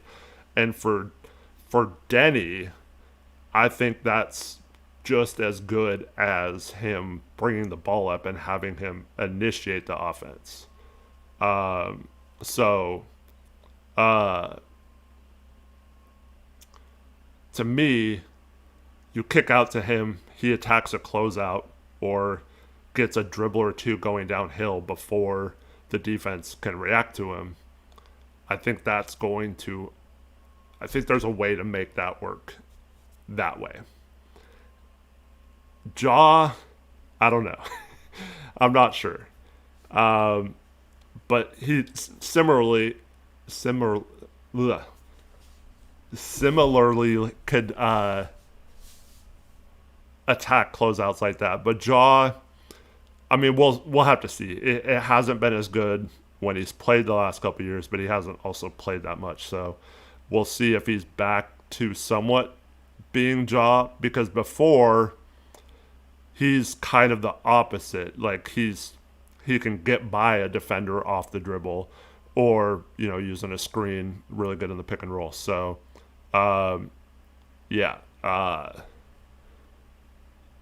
definitely think this helps us play faster too. And some of it is, and it's kind of ironic that Jaylen Brown alluded to this as well when talking about analytics. Some of it is, if you have Ja, Dame, Denny on the court, at least on the offensive side of the ball, it's just like, whoever gets the rebound, just freaking go. Like, just go. Like, push the ball up, and just whoever does it, whoever has the ball is the initiator, and whoever doesn't. And that's kind of what, now thinking back to Nori's press conference, he kind of alluded to that more of like a free-flowing, movement-based offense. And that makes sense, I guess, if you have a bunch of players that can create. And so you get a bunch of creation. It's going to hurt the defense a little bit, but you just put a bunch of creators on the floor. And I think those three players in particular on the court are smart enough to figure it out. And it might take a little bit of adjustment, but I think it'll make it so like defenses can't necessarily focus on one or the other. They're going to have to pick their poison a little bit, what they want to stop. And so, if you stop Denny, the all-star, that should let Denny or Dame and Ja have a little bit more space to operate. And if you have teams trying to stop Dame, even though he's coming off the injury, that's going to open up the paint a little bit, because you have to play a little further out to guard Dame. So I think there's ways you can make it work, and hopefully Denny can maybe become a little bit better of a slasher cutter. We saw a little bit of that, not a lot, but there were some plays towards the end of the season where they started using Klingon in the high post, and Klingon started making passes to Denny off the cut, because like he would pass and then dive, and Klingon was doing a good job of finding him. So maybe there's still some ways to use Denny as a cutter more. But yeah, I think they can figure it out. It's not going to be perfect, and you need to add shooting. So that's going to be, I think, more important than a Jaylen Brown is you need to find a shooter, and so, I've been thinking about this the past couple of days. Jaylen Brown's been going at it with people on the media, in social media and stuff. You were going to get like pissed off, kind of an edge chip on the shoulder you know, type of player with Jaylen Brown. And the hope is with Jaw that he kind of learned from his mistakes the last couple of years and is going to come back hungry to prove people wrong. And if we get that version of Jaw, I think that could be really awesome. Yeah.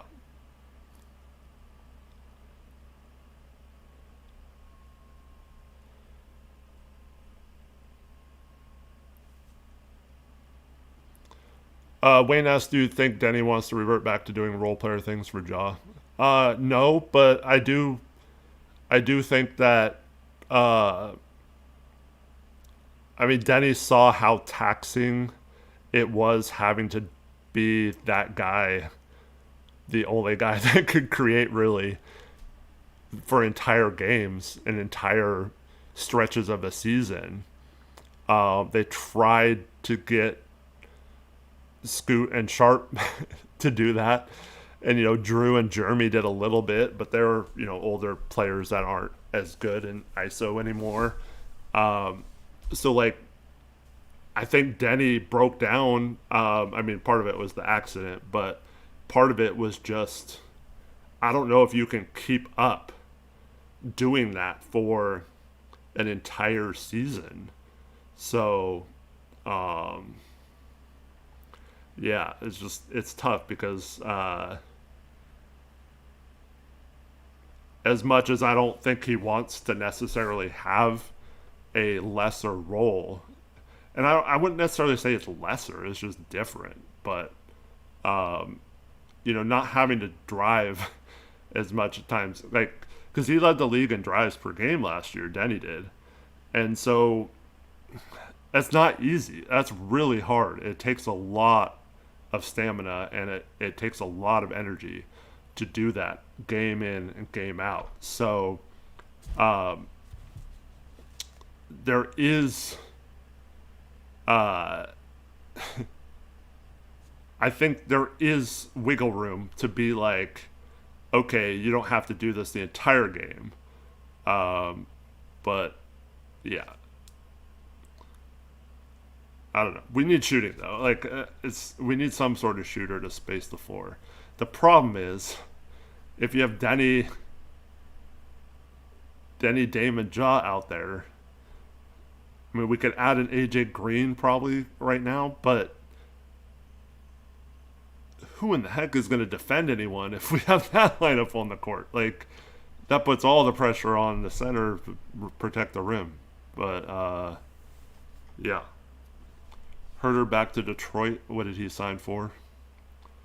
So I think if we get a shooter, it's going to have to be a 3-and-D type guy. Like, we're going to need to find a shooter that way.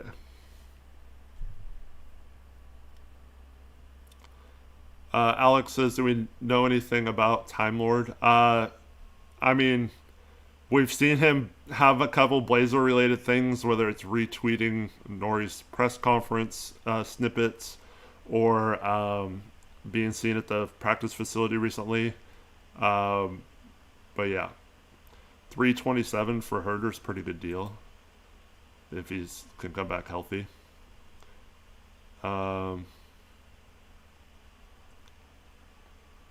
Alec 503 had a $5 donation earlier too. Thank you, man. Love the streams, Eric. Best Blazers pod show by far. Let's go Blazers.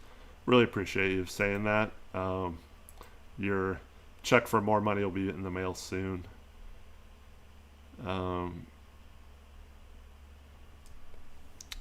Wild that we got Morant after the Jail Blazers documentary dropped. Yeah, I mean, it's weird because we've been talking about the Blazers needing kind of an edgier guy, but that was more like defensively, right? Yeah, that was more like we just needed a guy like Chris messaged in the chat, Lou Dort or Dylan Brooks type, right? I don't think the jaw edge was kind of what we were thinking of, but it's going to be interesting. It's been, 20 over 20 years now since the Jailblazer era ended.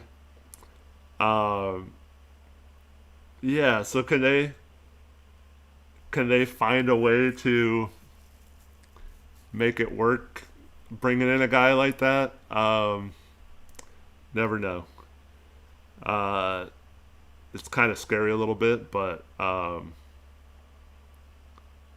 yeah, I don't know. Like, I think it was maybe time or okay to take a chance on someone like Jaw. I don't.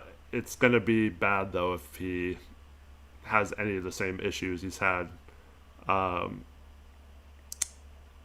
in in Memphis, because it's just gonna be magnified here. It was already pretty magnified in Memphis, but any off court trouble or gun related trouble is going to be bad for him, I think, here in Portland. So, not to mention make his contract like immovable and stuff. So, but yeah, still just waiting for like another shoe to drop. Like, I don't know if it's going to happen right away or not, but yeah. And like someone said in chat, I think the interest in Dean Wade makes a lot more sense now, because like he's someone who's like all right offensively, can space the floor a little bit, not the greatest shooter, but adequate enough. And then, is a pretty solid defender, especially if he's a secondary defender, but someone who's had a lot of tough matchups in Cleveland as like their main point of attack defender. So could definitely see them adding him as their backup forward. Still think they need another forward somehow. So maybe trading Scoot for a forward or something would make sense. Just trying to think of like who else is out there that would make sense for the Blazers to bring in at this point. I think New Orleans would trade Herb Jones. They would, but they're asking for 2 unprotected firsts for him. So, yeah.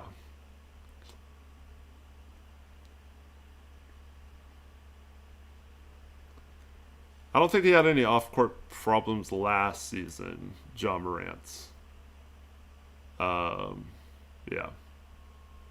I don't think the Pelicans are interested in Scoot uh, as like a first round pick. Um,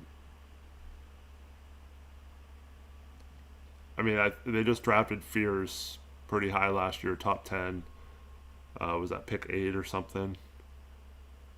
I mean, maybe they have some interest in Scoot. I don't know if they're gonna value him enough to warrant it being like in lieu of a first round pick.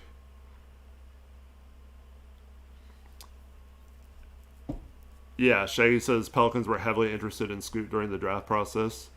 That is correct. However, that whole regime's gone. So it's no more.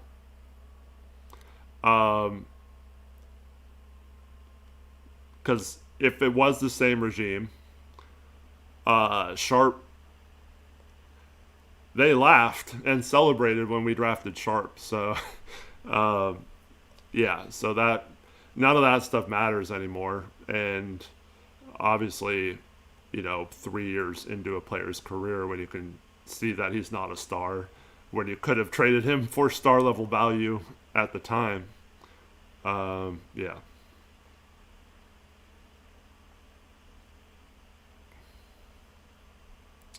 Yeah, we could have gotten Trey Murphy, Herb Jones, and multiple first round picks um, for that number 3 pick back in 2023.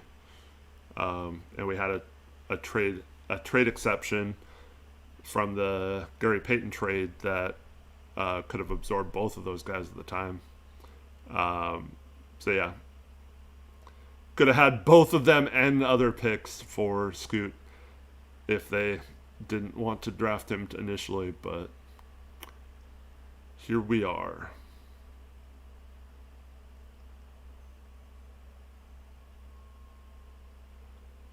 Um,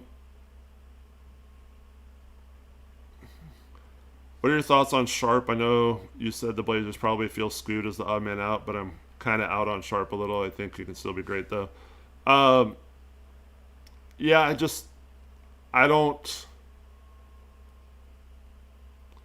I don't know.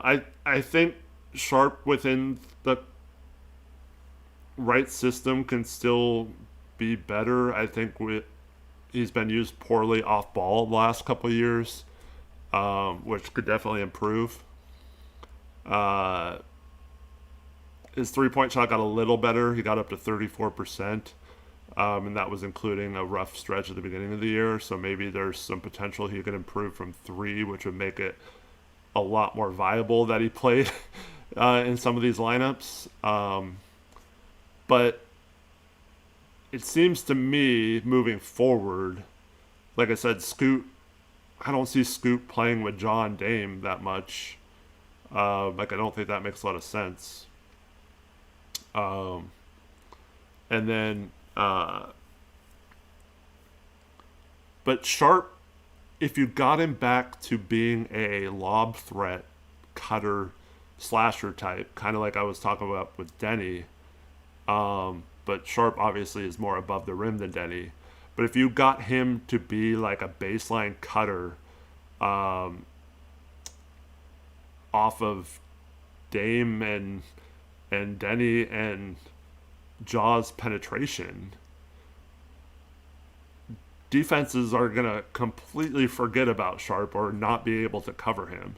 So I still think there's a world where you can figure out how to use him better.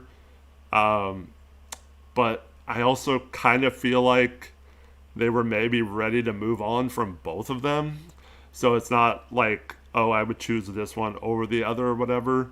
Um, it kind of felt like the Blazers, in saying they weren't going to trade Tamani or Klingon, um, felt like they were ready to move on from Scoot and Sharp both. And I guess that makes sense now if we had Jaw. Um, yeah, I don't know. But like Shea's still more like, I know he's an undersized three, but you could still play him a little bit at the three, I guess. Back up to /3, and just be like a scorer off the bench. Um, it's hard to imagine Scoot being that guy. Now maybe you trade Drew and you just have Scoot and Shea be your backcourt off the bench, and you find a way to add some forward depth. You maybe re-sign Rob Will. I don't know. It's hard to tell. It feels like the Blazers were kind of low on both of them, but with Scoot, like I said, it might be more just a contractual thing, being that he was due a new contract in a year. They can start negotiating now for that extension, and it's possible they just didn't really feel comfortable paying him a ton of money or what that would look like moving forward. So, yeah, I don't know. They're interested in LaMelo Ball, and now John Morant just makes me feel like they were ready to move on from him, or maybe have. I mean, this is all a moot point if they're both involved in a deal already that we just haven't heard of yet. So, man, this is just a stunner. An absolute stunner. So what else is happening around the NBA? Saw Kuminga. I don't know if I mentioned this on the air, but I saw you guys talking about Nurk signing an extension. Um, yeah. Oh, I also wanted to mention, did start a Rip City Retro Discord. If anyone's interested in talking, off stream about the Blazers, link is in the description there. Feel free to join the chat there about the Blazers. Yeah, I don't know if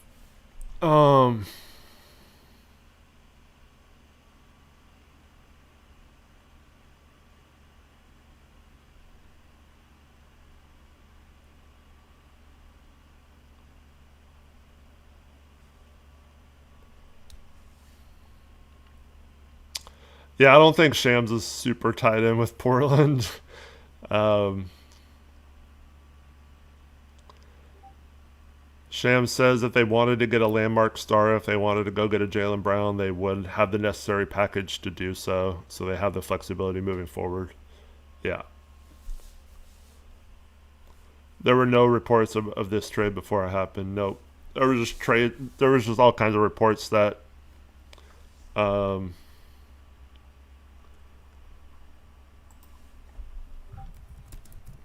let's see. John Morant.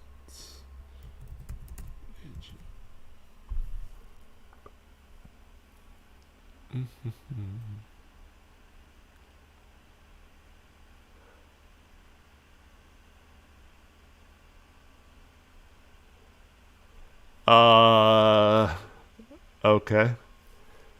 Um, so as of 2025, John Morant signed with a new agency where his father is the chief managing director. So no, he's not a Clutch client. He might have been in the past, but uh, yeah.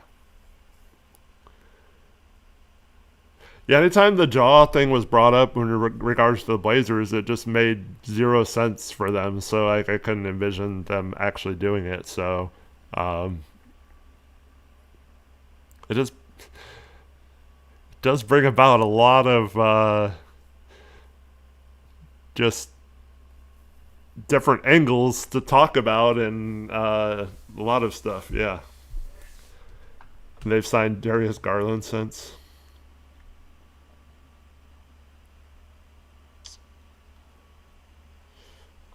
Random question for chat. A $5 donation from Rideshare Beware. $5 says random question for chat. Tie or no tie for business casual regional sales consultant interview? The interview itself says business casual. I Any kind of business interview, I would say tie. Yeah, I would definitely go tie, I think. If it's, I know tie is formal, but I mean, you can still like make it look cool, I guess. A Blazers tie. Yeah, there you go.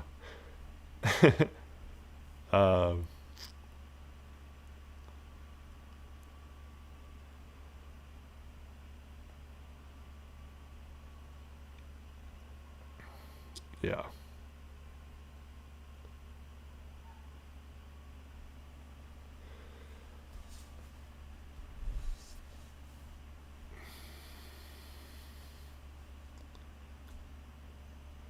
Where does Denny fit in with this roster? No main ball handler? What do you mean, no main ball handler?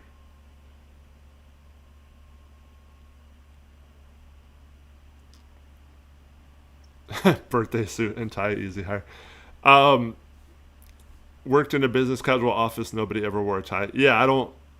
Business casual office wouldn't have a tie. Like you wouldn't wear a tie like every day. But for the interview, I don't think it's necessarily a negative thing to wear a tie, even if it is.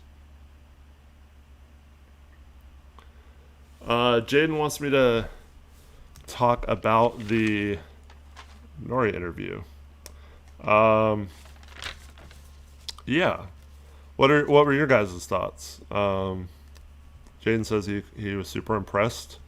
Uh, Man, I thought from his perspective it was great. Like I thought he did a really good job of handling all the questions he was asked. Um, I thought Bill Oram was an a hole for asking Cronin right in front of Nori why, like, um, if the contract situation didn't allow him to get the guy he wanted. Uh, yeah, that was a bit rough. A bit rough. Yeah, and I'll preface this by saying that what Poke Elias says in chat, I loved what he said, but I've thought that before. Yes, I've absolutely. Uh, agree that us as Blazer fans, especially in recent years, with Chauncey saying almost all the right things all the time, but never actually getting it to come up on the court. Uh, yeah. Cuddy says, I love that he doesn't sound like an NPC. Actually speaks with conviction. Yep. Um, I like that he was. I mean, well, first of all, just to believe in yourself enough to where that he doesn't think that contract's an issue, thinks he'll earn a better contract and all that kind of stuff. Was also excited to have a roster that was ready to be in the playoffs and take a step, a playoff type roster. Because he mentioned that we really were going to, or when you get a first time head coaching job, a lot of times it's not with a roster as good as the Blazers moving forward. I like that he had specific things that he didn't like and that were not going to happen, like the turnovers, the end of games, end of game situations. He mentioned that like a gazillion times. He compared Tamani Kamara to Jaden McDaniels. He said we're going to get lots of shots on the basket, which I think is good.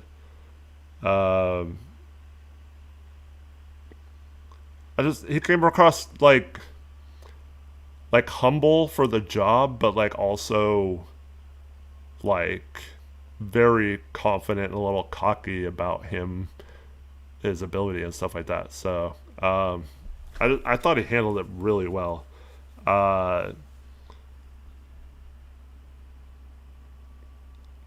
He also said no one's going to care about the contract. This is going to be about what they do, which is what I've been saying, and that he has the tools to succeed here. Thought it was a little awkward answering questions about the staff right in front of some of the staff. We kind of had to kind of give a politically correct answer while looking right at them. But then, they hired Mike Williams yesterday, who, I said this to people who were saying, oh, he's not going to be able to get a good staff without a long-term contract. And I said it's a great opportunity for guys like Mike Williams who are on like the end of the bench or in a player developmental role on another team, but are ready to make that step into being, a higher role on the assistant staff. And so for Mike Williams and guys like that, taking that step up on the bench to a higher role means, well, it's a better opportunity for you, even if it's for 1 year. And two, with a short-term contract for the head coach, it also means that job might be open sooner rather than later. And I'm not saying that this goes behind the thinking, but if you go to like the bench of Taylor Jenkins in Milwaukee, who signed like a big contract for 4 years or whatever, Tiago Splitter, 3-year guaranteed, 4-year team option in Chicago, those teams could fire that coach after a year, but also, I mean, just if they have any success, they're not going anywhere. So whereas Nori could be out of here in a year. I'm not saying he will be or whatever, but so that's a good opportunity for coaches to get an intern head coaching job or get another job somewhere else, or get this job. Jalen Duren to meet with the Kings. So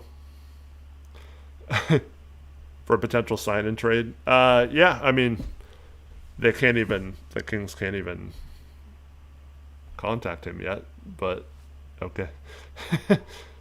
uh, I don't know what the Kings have even anything that I guess Sabonis to the Pistons. That's a team that's kind of interesting for Sabonis. Um, but anyways, I thought he handled that the best he could. It seemed pretty obvious that he wants to bring in a lot of his own staff, but yeah. Um, he talked about his 2024 playoff experience when Chris Finch was out for a few games.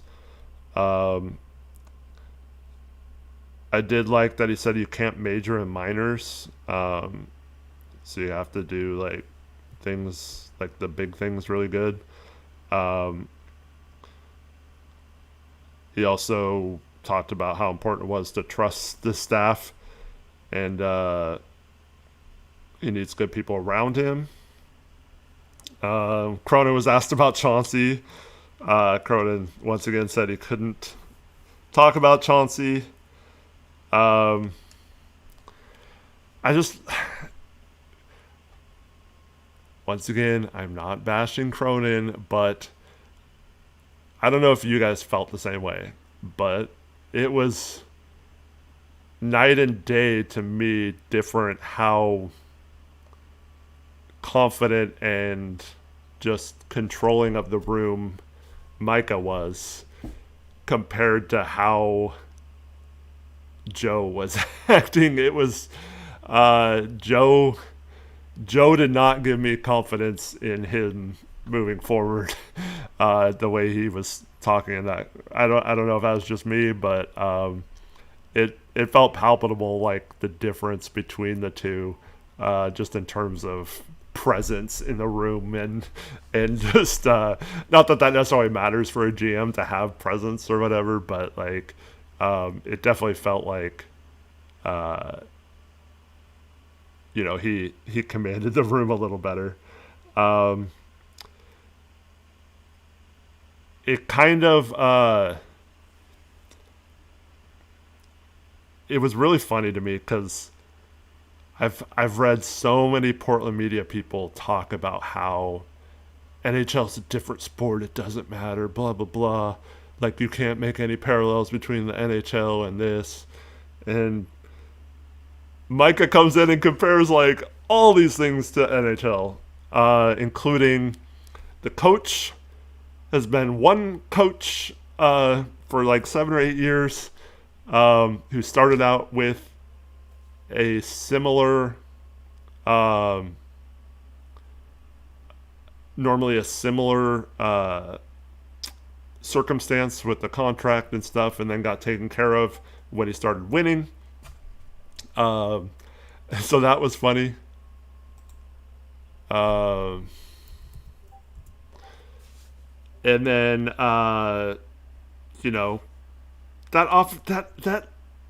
matters. It matters. I don't know why Portland media is downplaying that so much. Why that is not the case with all these contracts.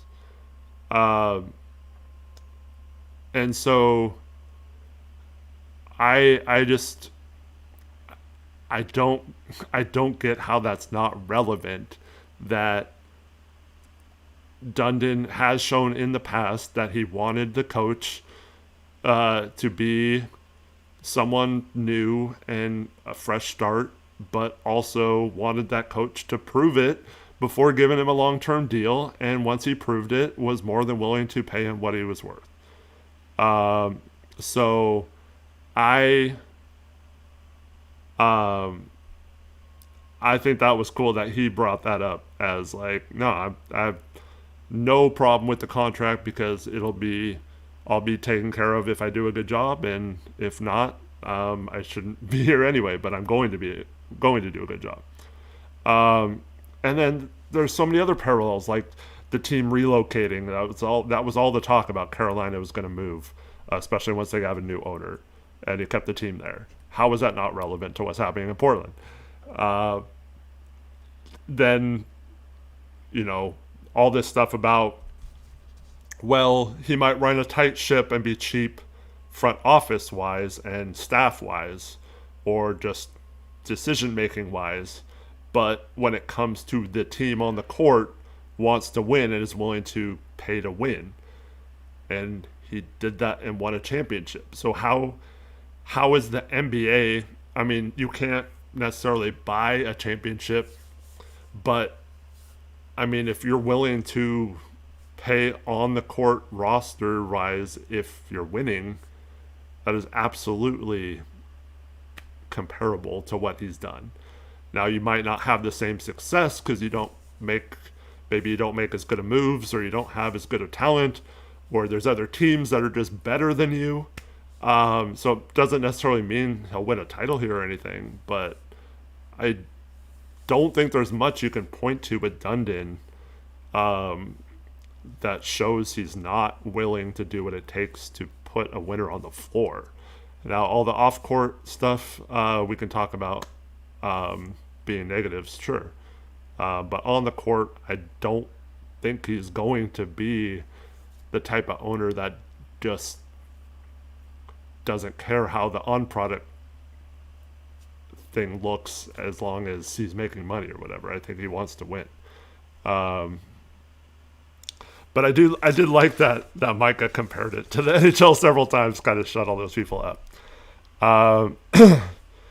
I did like that he talked about accountability and holding players to a championship standard, playing smart, playing together. Quick asked him how he helps the team win. He said to clean up things like turnovers. He mentioned several times adding Dame. Into game situations can improve, getting good looks. And once again mentioned the first time head coach getting a playoff roster. Nori said he earned this moment, which I thought was cool. Exciting moment with his family. Joe Freeman asked him his vision for the team to play the way he wants them to play. He said he wants them to play physical and relentless. We've heard that before, but just it seemed like it was different this time. I don't know. Hopefully that's not just talk. Offensively, he wants defined spacing, reads and decision making, crashing the glass, not turning the ball over, all that kind of stuff. And then Orem came in with the contract question. He believes in himself that he can do the job. Cronin chimed in with agreed to take a chance on each other. Very touching. And then Orem asked a couple of follow-up questions, which I thought were... I mean, you knew someone was going to ask them, and I was pretty sure it was going to be him, but just thought it was kind of classless by him. Morang asked about the three-point shooting and defensive rebounding. Again, they said adding Dame, getting a better shot profile I thought was interesting. Like reducing the amount of shots off the dribble or dribbling a certain way or step back left versus right or sidestep left versus right. Like finding out what you're good at and shooting more of those instead of the lower profile ones. And then he also said if you're a good offensive rebounding team like the Blazers were last year, you should be good at defensive rebounding as well, which I think goes to show like how much they would value effort and being physical, boxing out, things like that. I think is going to be something that they prioritize, which I've always wanted them to do.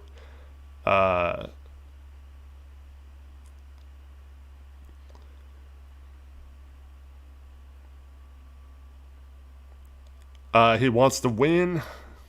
Either you fail or succeed. Didn't seem like there was much room for middle ground for him. doesn't have any what ifs, all that kind of stuff. Wants to build good habits and culture. And then internal improvement, still early, but he feels good about the guys they have. Not a finished product, but he likes the foundation. So yeah, I thought it was really good.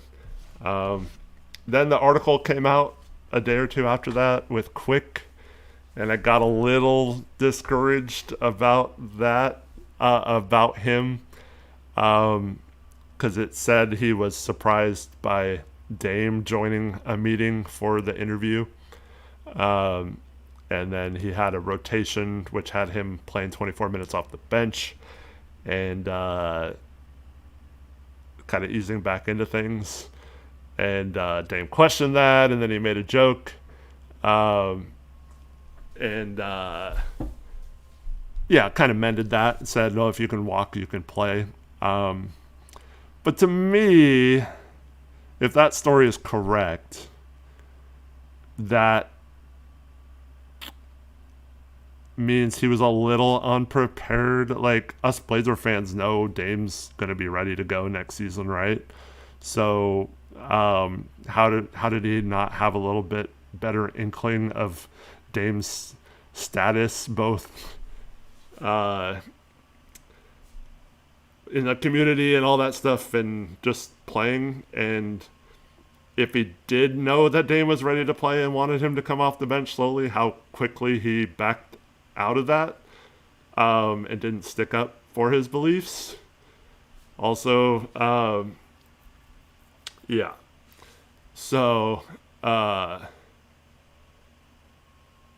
yeah, it was like, well, so which is it? Were you unprepared to know, like, Dame's health and place, or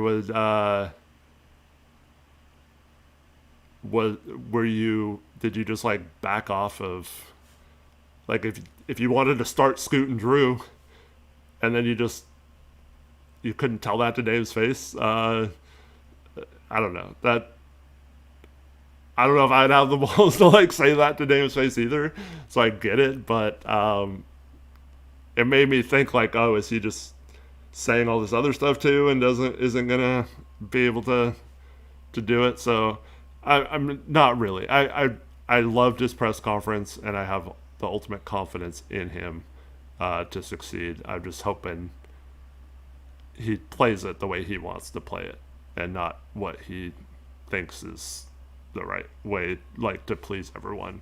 And it was the opposite of the press conference, because I felt like in the press conference he's like, this is the guy, he's going to do what it takes for him to win. So yeah, I didn't like that. If he really thought Dame would be better served coming off the bench right now. And then also, you can make the case, well, I wanted you to show what you have and, like, show me that you're back, and then of course you'll be starting after that. But that, then telling him, oh, if you can walk, you can start, that doesn't, I don't like that you're telling people they're starters, right? I want it to be like if Scoot and Sharp came into training camp and dominated Drew and Dame, and they looked old and tired, and Scoot and Sharp looked awesome. I want you to start the people who earned it, right? So, like, I don't necessarily think you should have, like, set rotations already. Now, I know part of that's just, trying to get a job and, like, showing them what you think as of right then. But hopefully that's not, like, a rigid thing that he becomes stubborn about. But overall, couldn't be more thrilled to see what he can do as the main guy. I can't wait for the season to start. Now we have Ja Morant. It's so weird. Lazy Panda says, I hope Ja comes off the bench. According to Chris Haynes, Ja is the starting guard along with Dame. So we'll see. Yeah. Anything else out there happening? You think we give Ja 12? Ooh, that's a good question.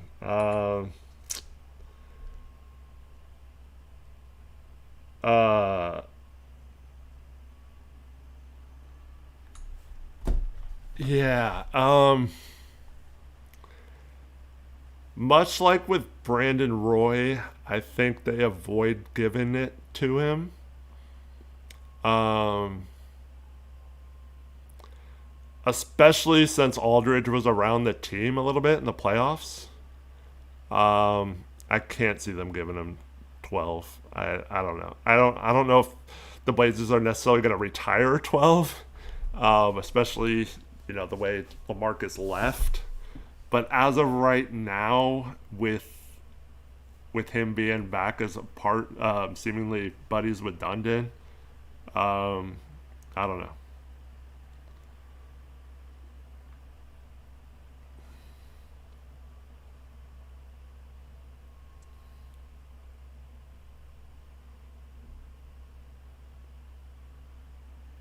I do not think Aldridge is the type that because apparently Brandon Roy gave Carmelo Anthony permission to wear 7, but out of respect, Anthony just chose a different number. Um, right? He wore 00, right? Um, and then, but yeah, Aldridge doesn't seem like the type of guy who would be like, oh yeah, wear my number, I don't care. But we'll see. But yeah, Aldridge did quit and leave the team, so I don't know. Which was his right to do in free agency, I guess. It's just, yeah. Um,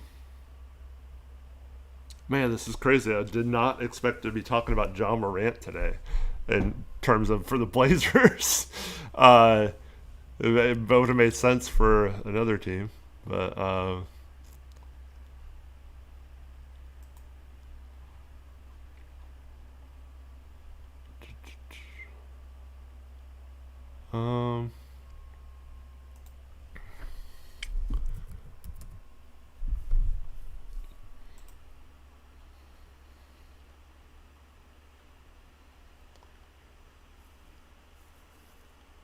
I just I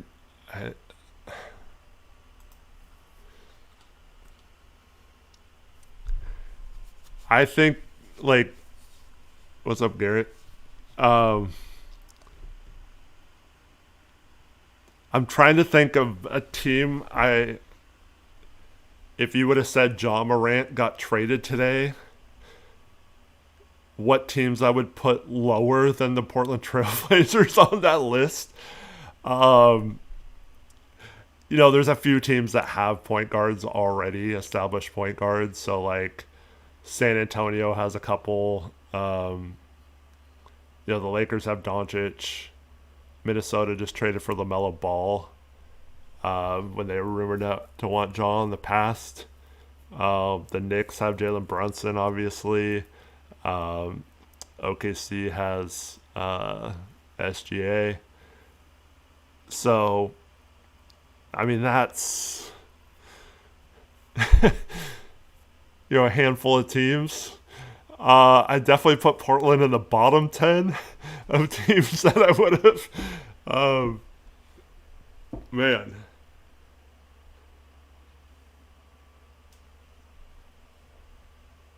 AJ says now we should sign Anthony Simons and control the guard market. Man, we're trying not to do that again. I thought this. That's the weird part about this trade is I thought we were headed towards a super balanced lineup where we had all kinds of positional flexibility, and now we're back to having 5 guards, um, where maybe one of them can kind of play the three some, but basically they're all guards. Um, it's just crazy, man. Uh, well, we have to wait to see what this roster looks like at the end. There's no way, right? There's no way we got um, 5 guards heading into training camp for next season. Um, was this a hold my beer moment after not getting ball?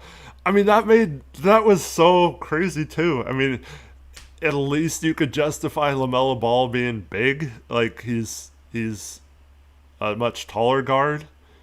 Um, man,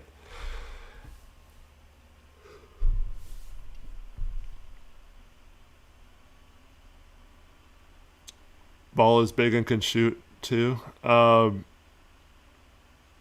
Yeah, Garland too last year, right?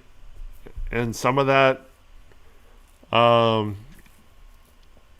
maybe I think with Garland and Jaw, you could make the case you were just getting good value for what you're trading out. And if you're a smart GM, you just take that, right, and figure out the rest of your roster. You still have, what, like 4 months until, or 3 months until training camp.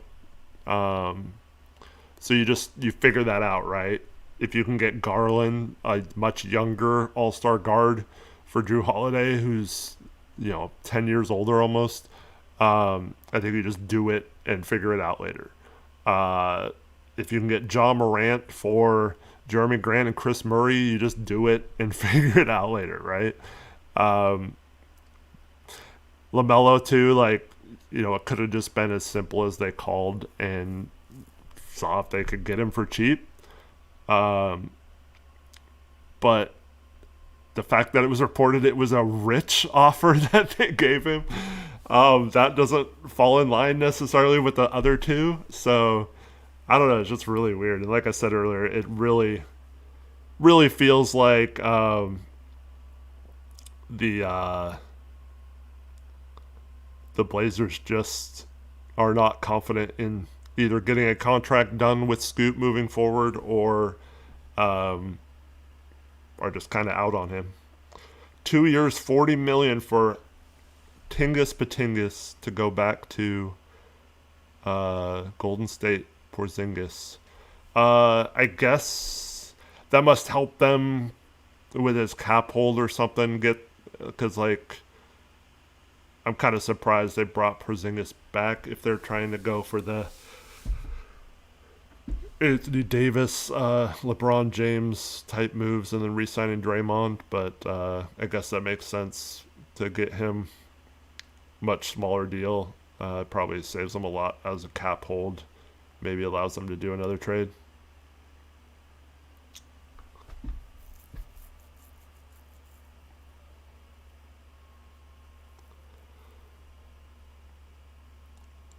Garrett says, I do think Ja could have more of an upside and more assets later than Grant or Murray without giving up picks. With Ja, he's young, and play him for a half season. We might have better value. Scoot too.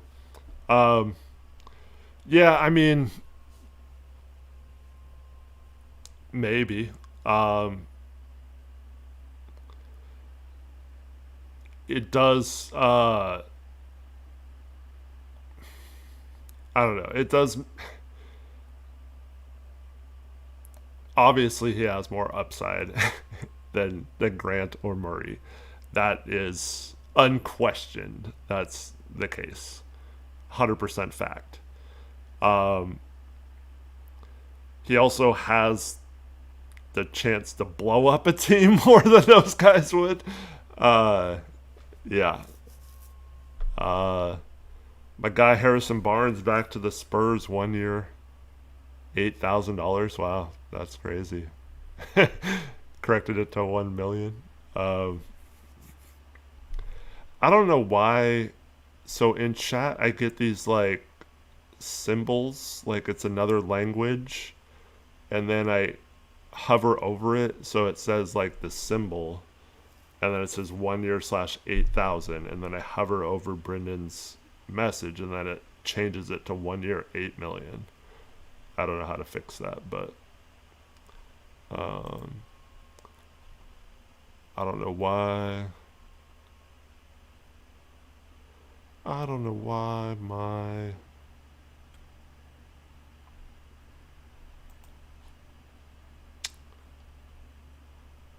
my guy didn't let me know about Barnes. Maybe he did. Just hadn't seen it yet.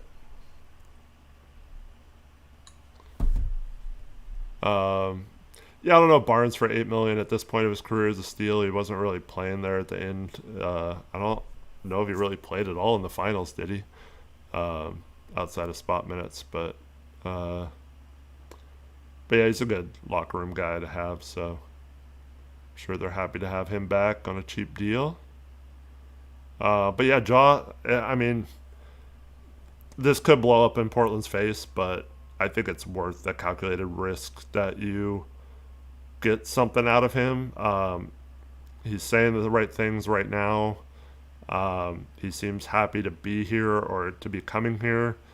Like I mentioned with Jeremy earlier, that's not always the case. Uh, so yeah, I think for what we traded for Jaw, I think you can make the case that it was a very positive trade.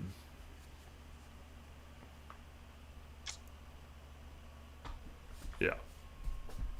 Bulls expected to pursue Norm. That makes no sense, Rahi. What the heck? Uh, it's so funny, man. Uh, so who is playing backup power forward here? No idea, Marcus. That's um, I've been thinking about this because the Blazers are set up this. Like obviously it mattered what trades they make and what other kind of follow up moves are made right now. Um, but the Blazers were heading into this offseason pretty much in most scenarios where they would have the full mid level exception. And so there's some questions on after a trade, what position would they need it on? I would definitely say not a guard anymore. Um, so, uh,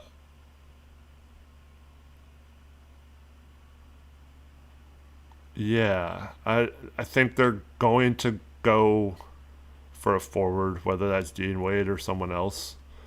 Um, what's up, Clutchinson? How you doing, man? What did I just wake up to? It seems to be uh, for those just waking up or in countries that was night middle of the night when this trade happened. Um, it's yeah, it's pretty crazy when it happened. But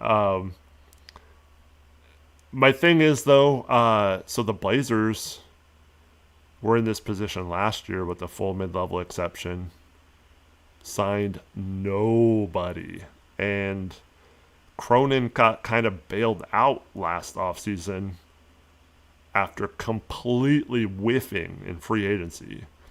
Um, got kind of lucky that Dame all of a sudden became available, and that became kind of a really good value signing. But that was several days into free agency. Like he wouldn't have known that was going to happen when he was trying to get a free agent.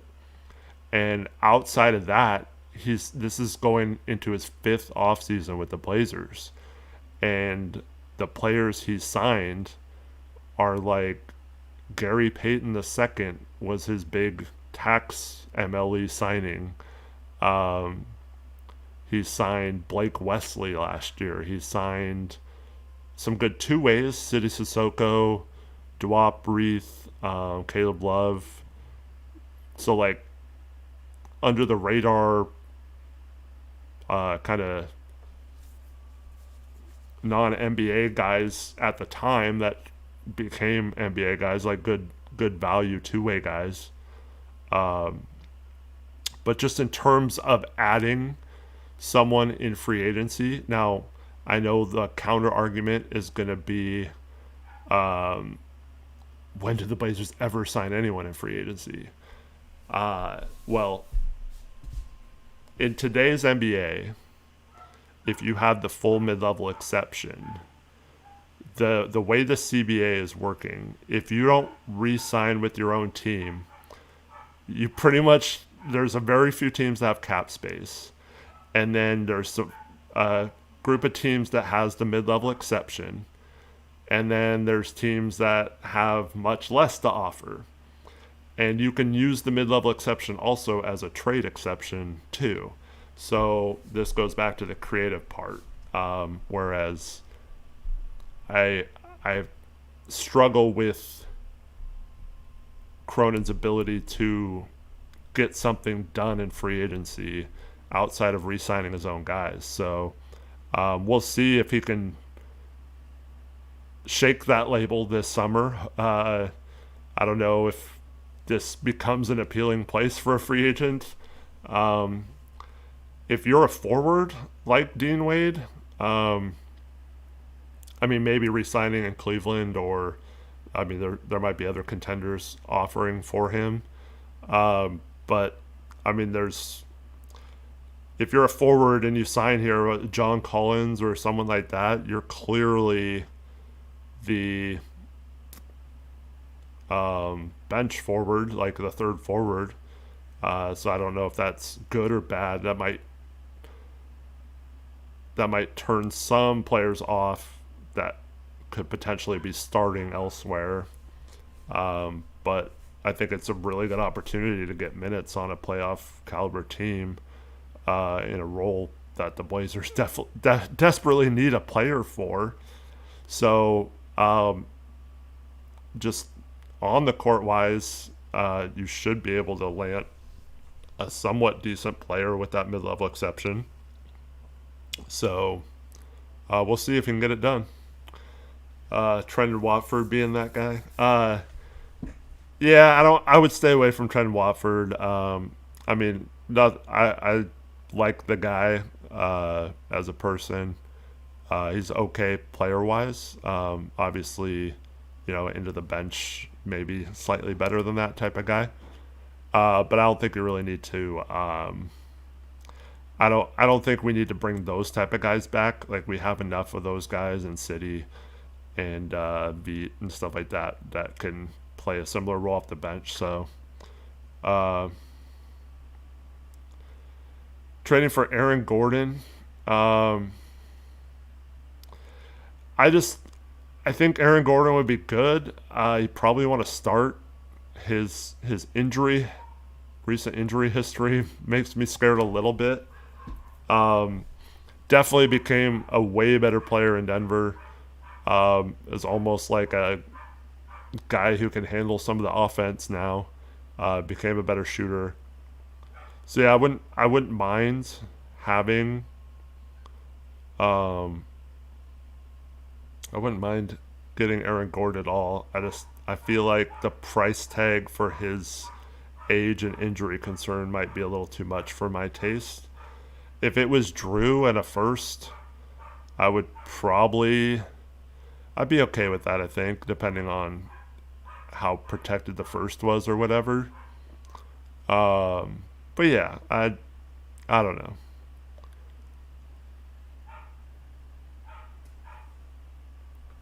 Yeah.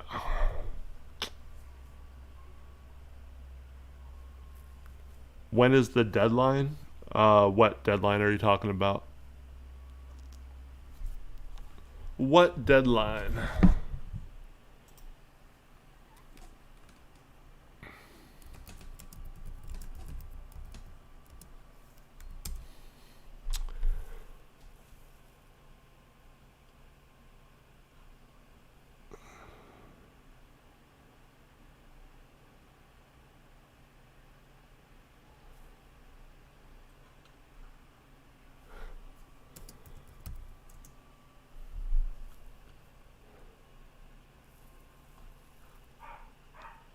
If you're talking about like when free agency starts for bird right trades,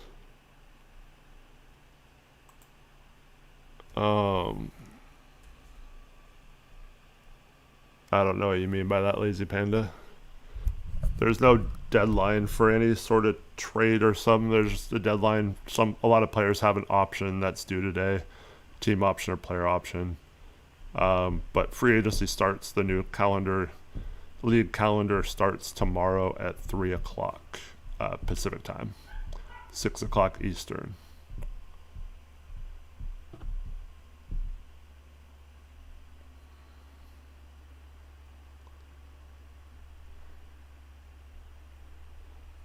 What's up, Carlos?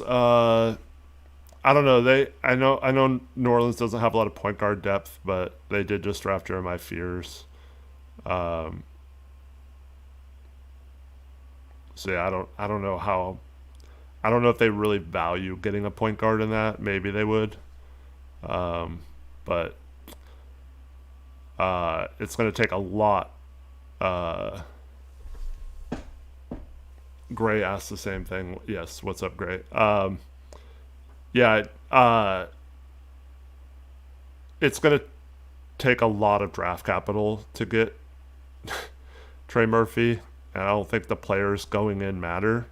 So I think that's part of the problem with Portland and New Orleans trading is they don't like what the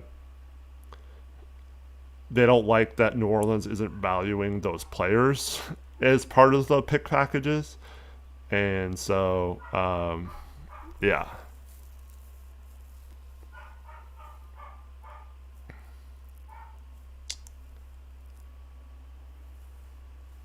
Yeah, I expect them to trade DeJounte Murray probably this summer, but yeah, I mean, I know they need guard depth, but I don't know. I don't think they're particularly the new Joe Dom- the Joe Dumars front office. I don't know is very high if they're very high on Scoot or Sharp. So uh, I don't think they'd see that as a positive or anything. What's up? Marv says, what do you think Joe was thinking with this jaw move? I just can't see the thinking here. I think it's as simple as you gave up two guys for someone who could potentially have a bounce back and be an all-star level player. I think it's as simple as that. They just saw the value in the player getting back, and you figure out the logistics of the roster elsewhere. Now, if you don't figure out those logistics, that could be pretty bad. But yeah, I don't think I don't think you have to. I don't think you have to like judge this move yet, just based on it not making sense. As long as there's some sort of vision or follow up or a reason behind it, and you're not just going to go into next offseason with five guards who all need minutes. And you didn't give up any draft capital or anything, so you gave up two players that weren't going to be here long term, got someone who could potentially either be here long term or be create some value in a trade moving forward if he starts playing well again. So yeah, I think it's pretty good. Yeah, I already talked about that, Alex.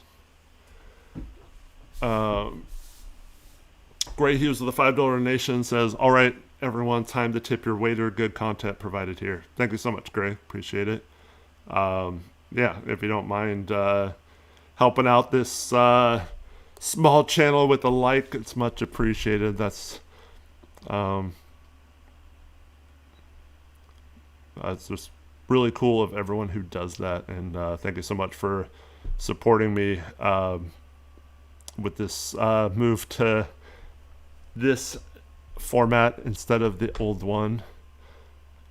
Free throw guy with a $5 donation as well. If anything's cooking, it's Eric in the channel. Go Blazers. Thank you so much, man. Appreciate that. Thank you, guys. Mars says, don't you think as is currently, JG actually has more value than Jaw? No. I both were going to have to require picks to get off of, most likely. So you're basically just swapping them. What's up, Ty? How you doing, man? Yeah, so you're basically just swapping them. And if anything, Jeremy, I mean, his season was okay last year. I mean, it was decent. It was a lot better than the 2024-2025 season. So his value was lowest probably last summer. Maybe he recouped a little bit of that this year by playing well at times. But I think even if you say it was a wash between those two, moving forward, Jeremy's not going to create any more value than he is. Ja has the opportunity, if he shows anything, to go back to being worth multiple first round picks or a good player back in a trade. So that's still to be determined, I think. So I think it's not necessarily that Ja had a ton more value or whatever. It's just the potential there to recoup some of that value.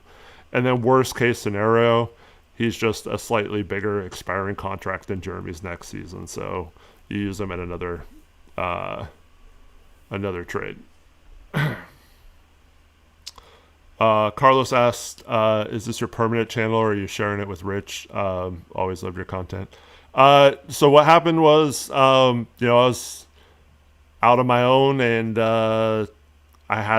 Rich and I had started this channel several years ago to talk about old Blazer stuff. Thought about maybe rebranding it to a different name and stuff, but just decided to hop on and do some stuff on here while I had the opportunity to. I'd already had enough subscribers and stuff to be able to stream and do that kind of stuff, monetize it. So it was just like, well, might as well start here, and then things have been going well, and might still rename it eventually, but I don't know if that necessarily matters or anything. But yeah, this is where I'm gonna be for the time being. I don't have any plans on going anywhere else or anything like that, so be open to suggestions to renaming it, but not really in the not really, like, that's not a huge priority. And shout out to Rich for he's been making the the graphics and thumbnails and stuff the best he can. I've done a little bit too, but he's a little better at it than I am. So yeah, it's not going to be the greatest graphically in terms of other channels, but we're just going to be here, and hopefully sometime in the near future, Rich will be able to hop on a lot more and all that kind of stuff. Appreciate everyone who's subscribed and all that kind of stuff. Eric's solo Blazer channel. That would be very disrespectful to Rich when he's able to come back on. But yeah. Yeah, so I was thinking, like, we already had this channel, and it already had a lot of you guys knew about it and subscribed, so thought that would be better than starting my own thing, or starting from scratch on a new channel. Mute that bozo. What's up, man? How you doing? Let's see. Josh asked if our starting lineup is Dame, Ja, Denny, 2, and Klingon. Do you think that is a playoff team? Great question, Josh. I mean, a little bit of that depends on who Ja is. I mean, I think that's a playoff team. I mean, you definitely need a bench. But, like, which of the guards do they move? We need some forwards. And injuries, if they're not very deep, injuries could be huge. Like, worse than last year, I think. But, yeah, I mean, it should be a playoff team. It shouldn't be worse than this year. You should get Ja wanting to prove everyone wrong. Dame coming back looks... I don't know if he'll be full Dame again. The chances of that are pretty slim, but if he's somewhat Dame, like, that's still a huge boost to any team. And Denny's an all-star, proven all-star last year. Tamani should be better with, like, less pressure on him to produce offense. And then Klingon should take a little bit of another jump. Hopefully he's working on all the things that kind of plagued him at the end of the season and into the playoffs. And yeah, but it's just hard to tell right now without knowing what the bench to that would be. Because if we keep the 5 guards and stuff, I still think we're good enough to make the playoffs, but it's just I don't see us getting super far with how limited we'd be in the front court. So definitely need to do something there. Carlos is talking about John Collins with the MLE. Yeah, he's interesting. I think he's going to get a lot of suitors. And like I mentioned earlier, does he get a starting level position somewhere for the same amount of money of the MLE? It's going to be the MLE is going to be something that a lot of teams offer someone like John Collins. So I don't know if you can get him for the MLE, especially if you're coming off the bench versus another team where he might be starting. But it's definitely someone that they should pursue for that free agency period that starts tomorrow at 3.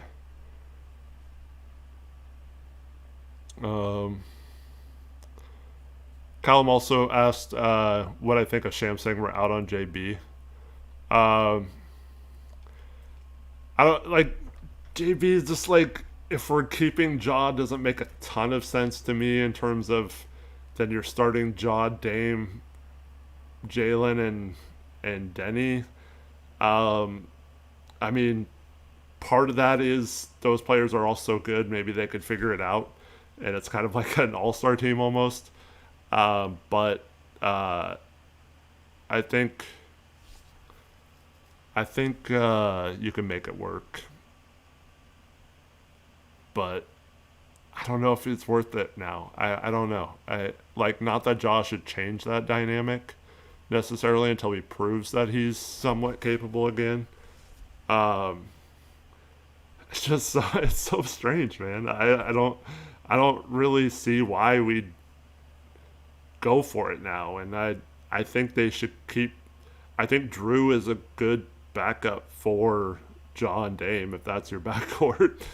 And so yeah, I don't know. I don't know.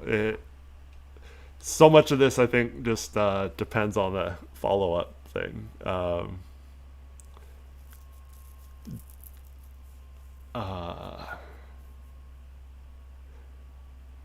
Garvin says, Ja being a Blazers the last player in the league I think would be here. That's possible to acquire, but that's life. Yeah, it was pretty shocking, but I don't know. Josh Newt with the $2 donation says, great work, Eric. Appreciate the content. Appreciate you, Josh. Thank you so much. Alex says, Dallas and Utah will be significantly better. Yeah, I mean, they will. I don't know if they're ready to be better than us, but Alex also asked if I'm going to collab with Crushables. I have been talking to Crushables. He was kind of unsure if he was going to do a show on his own channel tomorrow. I was going to suggest we do it together and like dual stream on both of our channels. But I think at the very least he's going to come on for a little bit with me tomorrow when he can for the free agency stream. But I'll be live, well, for sure by 3 when free agency starts. It'll be probably a little earlier than that, like 2-ish. And then after that, or before that, before 2 tomorrow, obviously if the Blazers make another trade or any huge rumor comes up or something happens, I'll definitely pop on and talk about that. Thankfully, right now I'm in a position to be around and be available a lot. So, yeah, have the opportunity to stream as much as needed. So, very happy to do so. We're going on 3 hours now for this stream. Love it. Always crazy when something happens when you're live and have a chance to just be sitting there stunned for a few seconds while it just like processes in your brain and you can see me download it like in real time. Pretty crazy. Yeah, Jaws 26 wanting to prove doubters wrong. He would not accept coming off the bench, says William. Yeah, I don't. I mean, part of me wishes like someone like that who's had a little bit of a humbling the last couple of years would like lead him to be like, I will do whatever it takes to prove if you need me to come off the bench initially. I'm going to prove to you though that I'm the starter or whatever.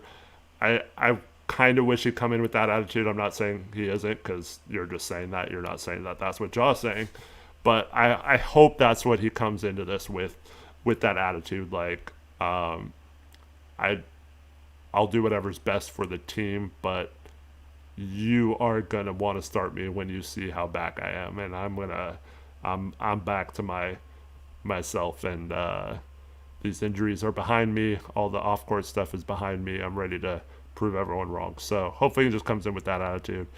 Everything he's saying on social media and stuff seems like he wants to like embrace the situation and prove people wrong. I'm not necessarily a fan of guaranteeing spots to people, but yeah, I don't know. It seems like he's going to be starting. But yeah, I don't know. Is it?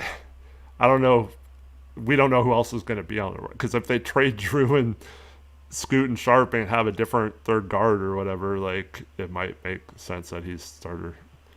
Marcus says that's not sure that is Jaw's nature. Yeah, I know. Obviously, some people like that never change, but I hope he's not still of the mindset I'm one of the best players in the league. You better start me or else, like type of thing. I think going into a new situation, hopefully, and you can think you should be the starter, but yeah, it seems like he will be. So I don't think this will even be a question. I think they're going to start John Dane. Hoops Crush reunion tomorrow. Yeah, hopefully he's able to do it. But yeah, it'll be fun to talk to Crushables. And for those that don't know him, he has his own channel where he does roster rebuilds and stuff like that. Really interesting stuff, but the guy knows his stuff about like every team in the league to be able to do a roster breakdown for like every team. So yeah, good guy to have on for free agency.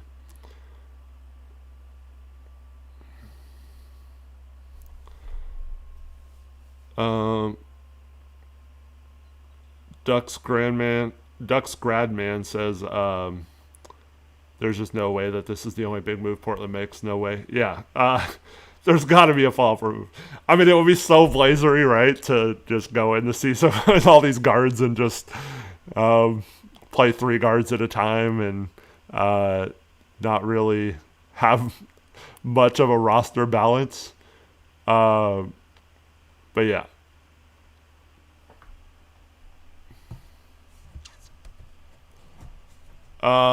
Lazy Panda says, I still can't believe Jaylen Brown might be leaving for free. What the F are the Pistons doing? Jaylen Brown can't leave for free. First of all, he's a restricted free agent, so any contract he signs elsewhere, Detroit would have a chance to match, which I think would work out really well for the Kings, because I think they're comfortable with him signing a long contract, but if they offer him a max, it's for more than what other teams can offer. So I think they'd be fine if they got him at a lesser amount.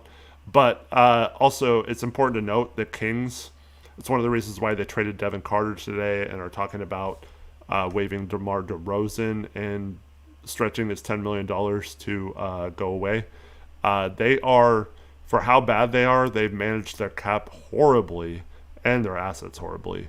But they don't have cap space to sign Duran. So even if he did want to sign with the Kings, it would have to be a sign and trade. So the Kings would have to give something back, probably Sabonis and picks or something to make that happen. So they're not going to have a chance to do that. What's up, Kyle Neely says Dame, Jaw, Denny, Brown, and DC with Rob and Tamani coming off the bench. That would be nasty. Yeah, just doesn't. I mean, we definitely need then we would need a guard, right? I'm assuming you're trading Drew, Scoot, and Shea for JB and that. Yeah. Yeah, Anthony. It'd be so weird now if we ended up with Anthony. Um,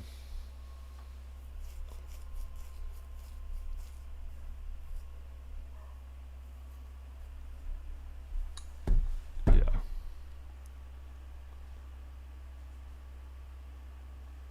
Do I think Jamal gets moved? I'm assuming you're talking about Jamal Murray.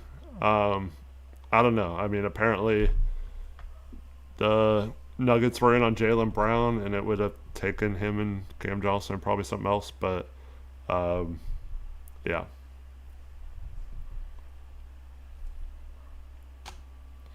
But yeah, so Gray says our length is going away, and I mean, that's why there has to be a follow up, right? Because uh, the whole thing with this team building forward was it was supposed to be being built out the way it should have been built out years ago with Dame initially, and not around 2-6-3 guards. And so to go back to that, it would be really weird. So like, there has to be another move to like balance out this roster, because as of right now, we do not have the length we need to contend with some of the teams like the Spurs. Not that many teams do, but like, we definitely need more players in the front court.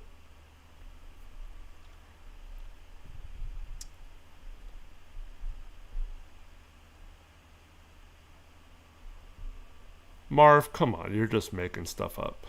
Why would Joe want Nori to be gone? He's gone. Joe's gone if this team doesn't succeed. Why would he want that?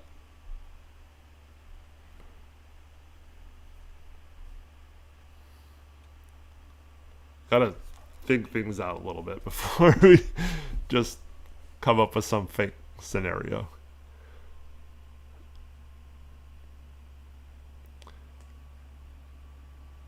Zyno says there has to be another move because the salaries don't match for the trade. Yeah, we're under the tax, so we can take back. The trade is legal. It's a it's a working trade. It just hard caps us at one of the aprons by taking out more money than we're bringing in.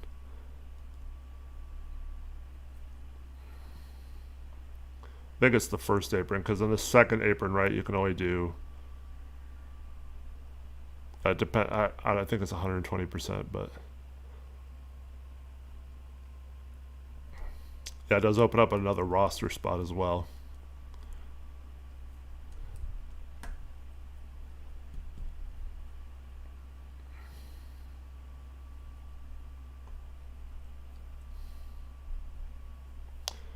Why didn't Grizz take Levine from the Kings since he's expiring? I don't know.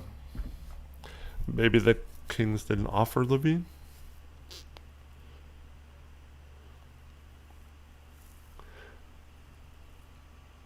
As Joe already saved his job, I don't think with Dundon your job is ever really saved. So yeah, I mean, obviously if they improve on last year, he has a really good case for remaining the GM long term.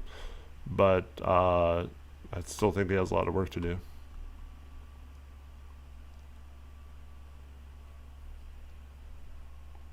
So AJ, you're asking me why the Grizzlies didn't attach a first to Jaw to get rid of him and take a deal where they had to give up a draft pick versus the Blazers deal? I don't understand what you're asking me.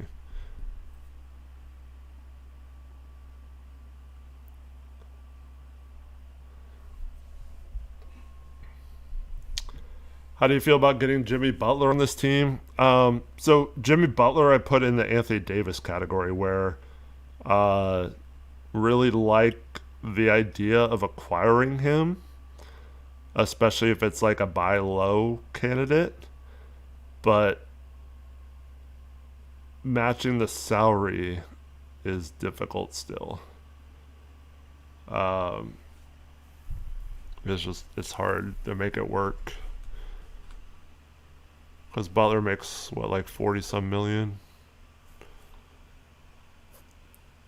Yeah, he's been injury prone the last few years. Anthony Davis has been injury prone. I mean, those are the kind of guys you get for cheap because they're injury prone and older, but um, their contract right now, not being free agents or having value contracts, makes it really hard for the Blazers. Um, Jimmy makes 57. Yeah, that's more than I thought. Yeah.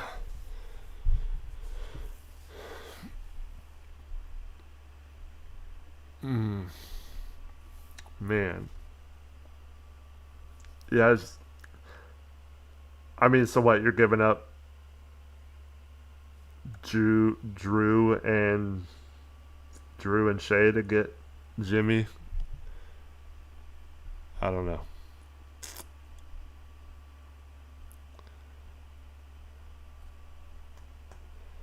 I mean, he's not. I think Butler. I mean, he got hurt partway into last season, so he could be back. I don't. Do you have a setback or something maybe? But I mean, at worst, he's out half the year maybe. But it wasn't his Achilles, right? Wasn't it just ACL? Or was it Achilles? I thought it was ACL. Yeah. Thanks, Howard. Um,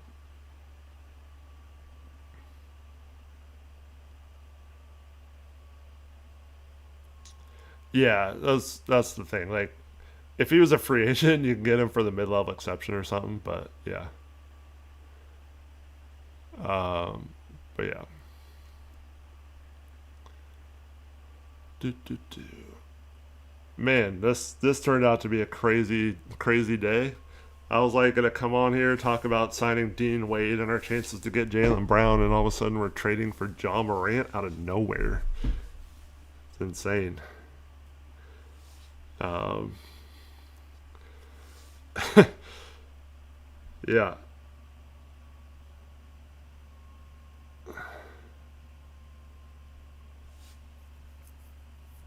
no Carlos, and that's all I'm gonna say because last time I said just a little thing because people kept asking, and then someone went and tattled in the other chat about it, and then took it out of context, and yeah, so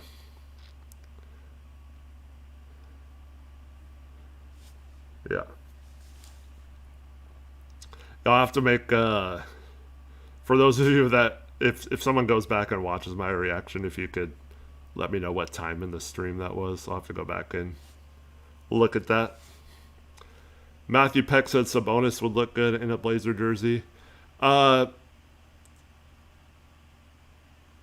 just for nostalgia, having a Sabonis in a Blazer jersey, sure, Matthew. But imagine now that we have Ja and Dame in the backcourt, adding Domantas Sabonis as our center. So we'd have zero rim protection, zero switchability, and two turnstiles at guard. I don't think there's any world where the Blazers make that work with Sabonis. Now, that being said, that's probably who we're going to trade for, right? Because I didn't think John Morant made any sense. But, uh, yeah.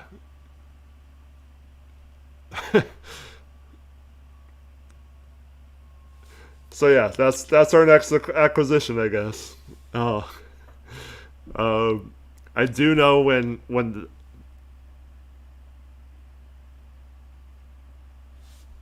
um I do know when the trade from the Pacers to the Kings happened for Sabonis.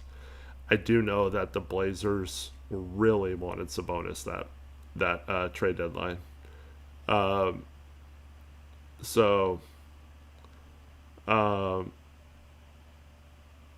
but they obviously weren't going to beat a Tyrese Halliburton offer. So, yeah. And I think that, so in the years following that, it obviously changed to them realizing that they needed rim protection and valuing someone like Klingon. So, yeah.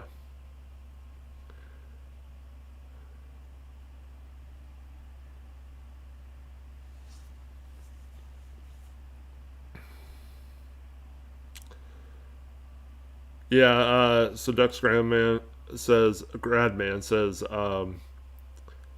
this move makes Donovan the most critical player on Portland's roster. There's nobody else who can provide offensive boards, and this team needs him more now more than ever.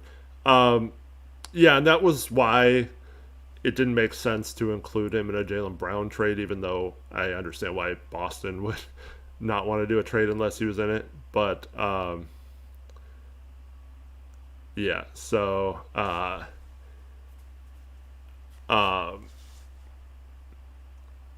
yeah, I wouldn't say he's untouchable. Like, obviously, if you find, I don't know who this center would be, but I mean, let's say the Blazers had an opportunity to trade for another player and bring in Walker Kessler to replace him, or Jalen Duren or something. Like, maybe it makes sense to do that. But short of something crazy like that, it just, to me, it doesn't make sense unless you're talking about um, setting up the roster. It just, like, it doesn't make sense to trade him. So um, we need to have him. And honestly, I think they're almost in a position where they need to re-sign Rob no matter what the cost is on it, even though he's got injury concerns as well. But he was an important part of what they did last year. So yeah, those two centers, I don't think we can afford to get rid of them without already having a plan for replacing them. But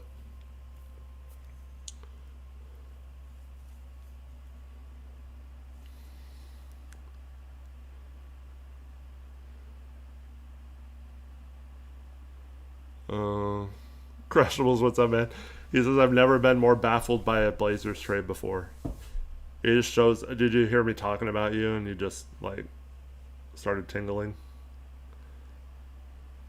Kevon Looney is not a good enough. I mean, maybe if you lose Rob Will as a backup center is okay, but I would not feel comfortable with Kevon Looney as one of our, like, maybe as a third center, but yeah. Oh, nice. I'm just messing with you, Crushables. Hope you're doing well. What percent chance Scoot, Sharp, Drew, and Jaw are all on the roster heading into training camp? Uh, I mean, I want to say zero, like, but is it zero? No. Like, I could definitely see a scenario where the Blazers try to figure out something later, kick the can down the road. Uh, but it's got to be zero, right? There's no way. There's no way. Uh, is it possible to get Duren and Jaylen Brown? I mean, I think you'd have to include Klingon and Tamani. Oh, yeah, maybe a sign and trade Rob Will. I don't know, man. I don't think there's any way to get both of them. Duren's gonna get like 40 million, so I don't see how the money works there. Like Lazy Panda says, Scoot's gonna have to learn how to play power forward. Yeah, DC and Duren would be nice. I mean, there's no way we're paying Duren 40 million to be our backup center or to move DC to the bench. So it would be, we would have one or the other. But I don't think there's any way we're in on Duren. Although I was thinking about this. Um, Box says Drew is our backup shooting forward / power forward. um, Drew kind of fits what Detroit needs. That's kind of a sneaky good fit for them. But that's a really good fit for them, I think. But trading Duran, they just traded Isaiah Stewart. Uh, I don't know what they do at center then. I mean, I guess Klingon could be involved in that too.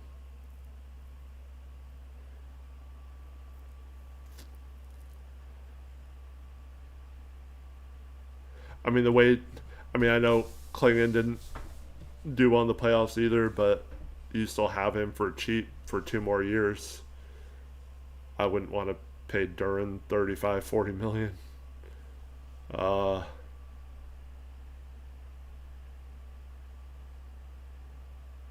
what's up, Jake? How you doing?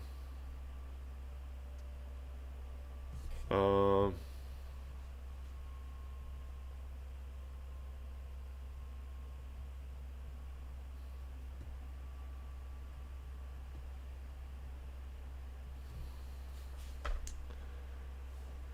Grace says I think Dundon likes Scoot. What? I mean, is that just a guess? I don't think there's anything that suggests Dundon likes any particular player. Um, but having John Dame even scoot off the bench, it doesn't. I mean, having 3 point guards that are all better off as ball dominant, that just makes no sense. Germany is out of the World Cup. Yeah, I've been following a little bit. Saw Japan lost today. Um, Eric Olson, what's up? He says, does Dame come off the bench now? No, according to Chris Haynes, Dame and Jaw are starting together in the backcourt, so I don't know.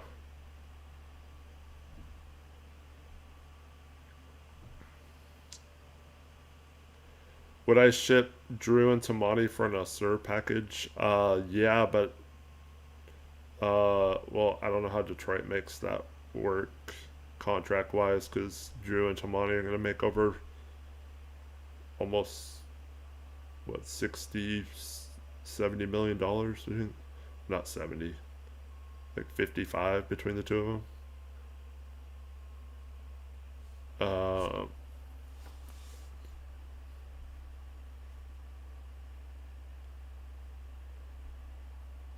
John says, how could Chris Haynes possibly know that? Well, he knows Dame, but I don't know.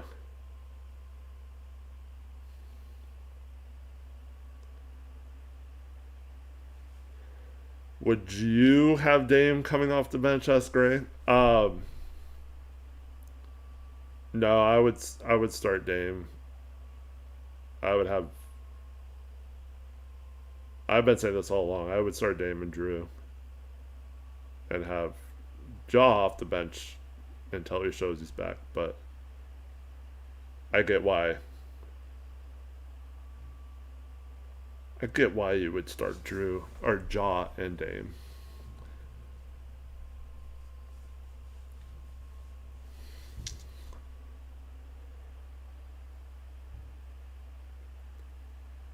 But yeah, I mean, they could just trade Drew and then have Scoot and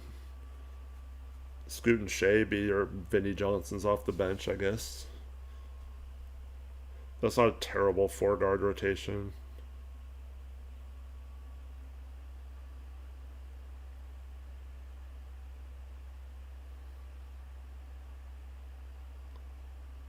Would Dame and Ja be the worst defensive backcourt in history?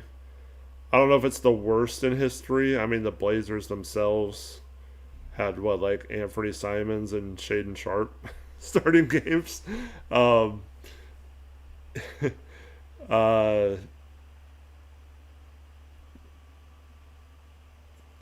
yeah, I mean, I'm sure there's been worse defensive backcourts. Hard to. I mean,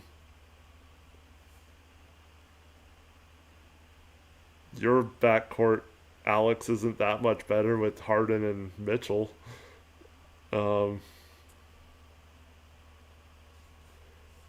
Simons and Dame were worse, and so were CJ and Dame. Yeah, I mean CJ was kind of underrated defensively. It's just he never. It just it was magnified by having both of them. Same with Simons and Dame. It's like hard to get away with both of them.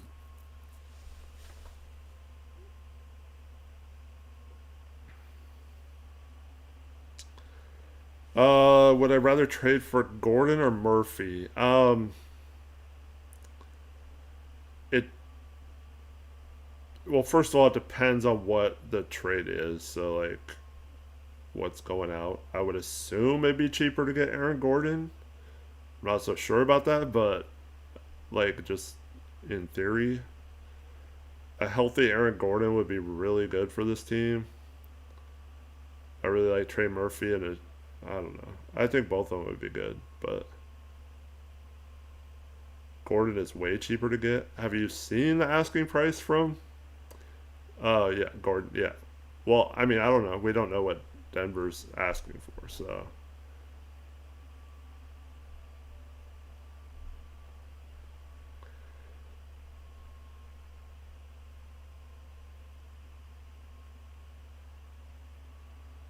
I wonder if the Blazers could get Dylan Brooks.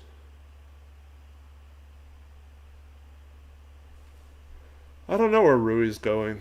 He'd be another guy that, if you struck out on a few guys, I mean, he wouldn't be bad as a backup four off the bench.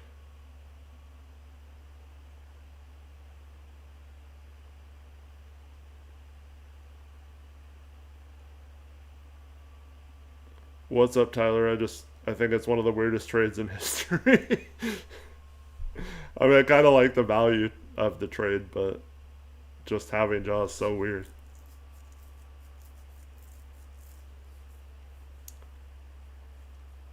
Yeah, I'd have a tough time believing the Blazers would trade for Kawhi if they they didn't know if he was going to resign or not.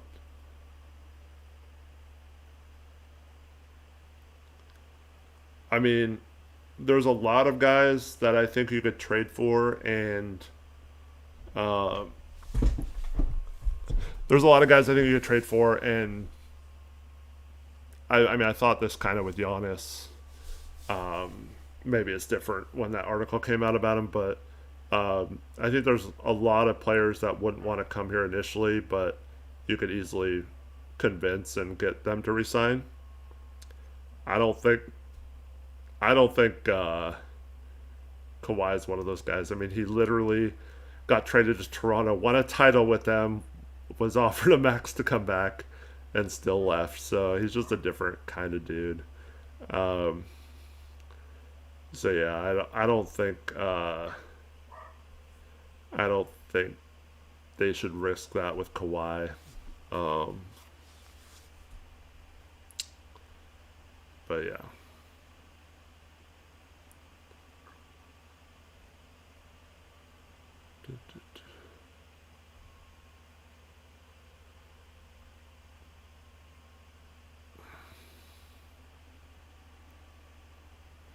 I mean, Kawhi would be a really good player. I mean, what do we trade them though?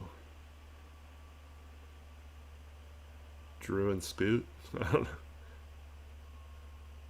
They just got Garland and they got uh, Keen Wagler.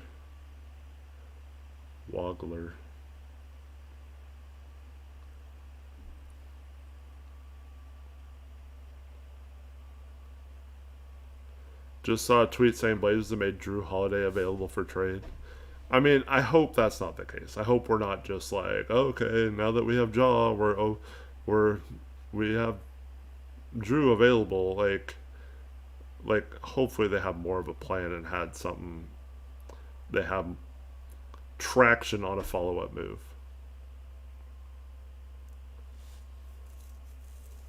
Um, let me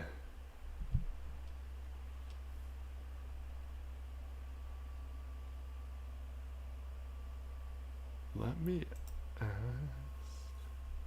something. nothing.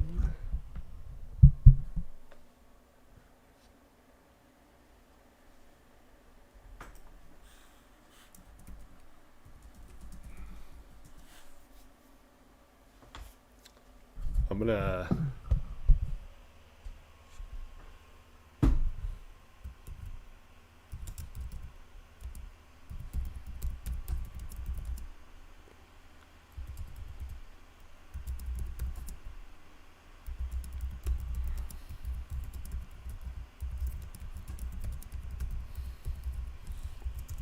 I just had a question.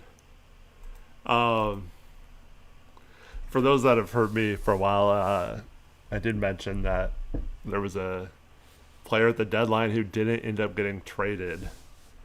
That they decided to shelve the conversations until the off season. I'm wondering now if the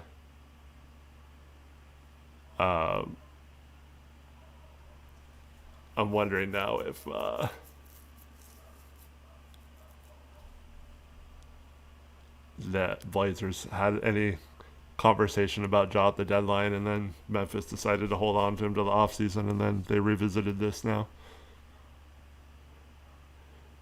I mean, the NBA trade report kind of guys, they just throw all kinds of somewhat logical stuff out there and hope that it sticks. Brett Siegel is saying that. See, I hate that. I mean, no crap Drew's on the block, but like, why do you trade for John and be like, ugh, Drew Holiday is now on the block, blah, blah, blah. This isn't like a fantasy league. Yeah.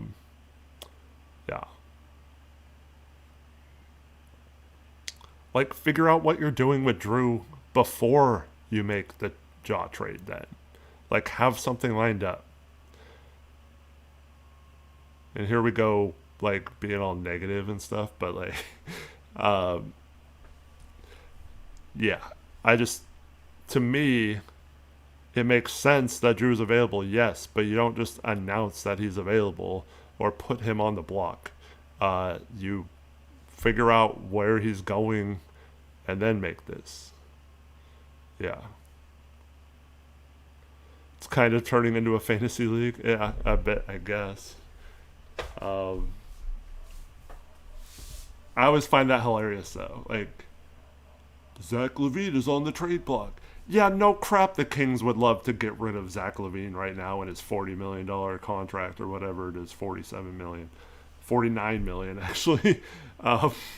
Like, yeah. No, thanks. Thanks, Captain.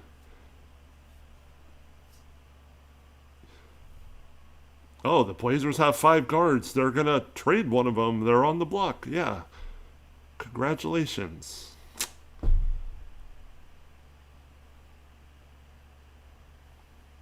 Alex, I will murder you. What are you, Alex? You're my guy. You better delete that message.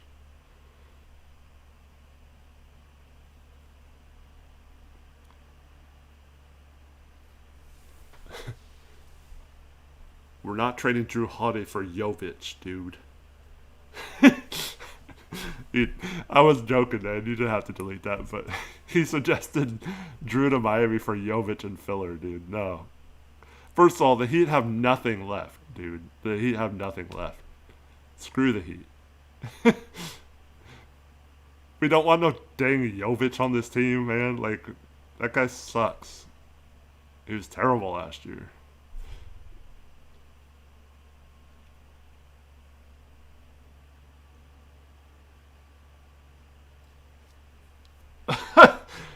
Is that true, Marv? I gotta see this.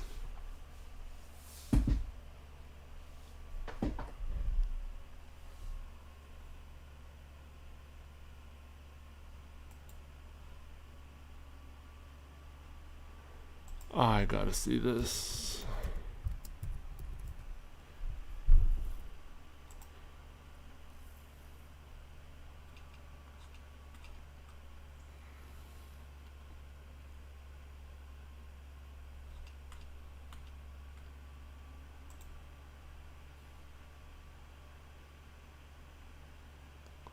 Where did he put that?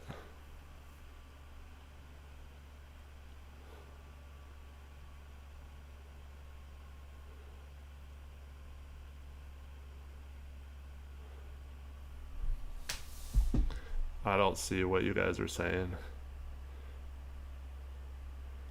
Are you guys getting fooled by a fake Brett Siegel?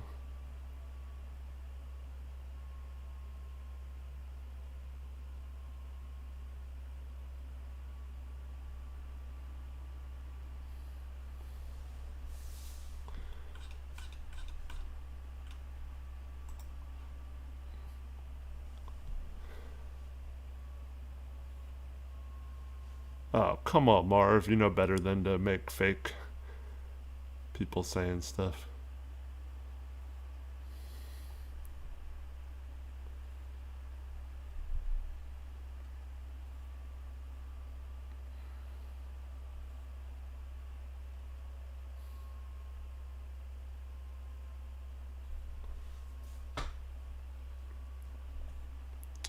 I don't even see where he said that um,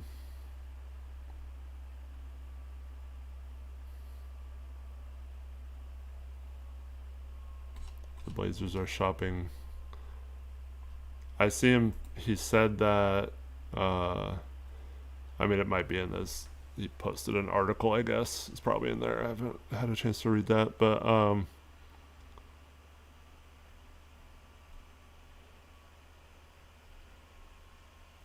he said something about Drew,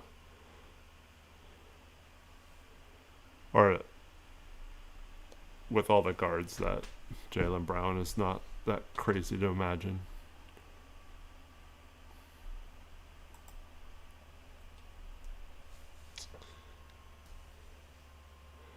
Do I think Easton stays? Yeah, I do.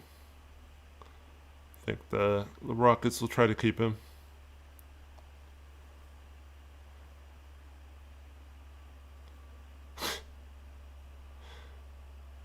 What's up, Pat? Yeah, no chance for trading Drew for Jovic. You think Cronin's going to help the Miami Heat get better right now?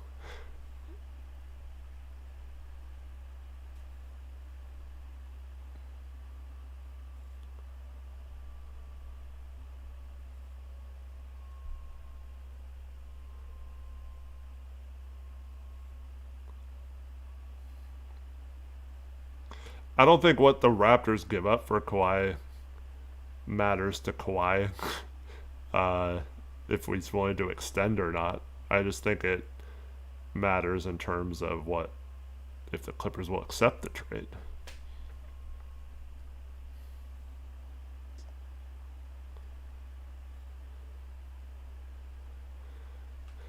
Man, it's yeah.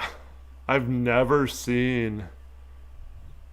I mean, obviously the Dame stuff in 2023, we were heavily tied to that offseason because of Dame. But just in general, I've never seen so many rumors and national stories about the Blazers, whether it's the Dundon stuff, the arena stuff, the coaching stuff, the like obviously roster and player stuff.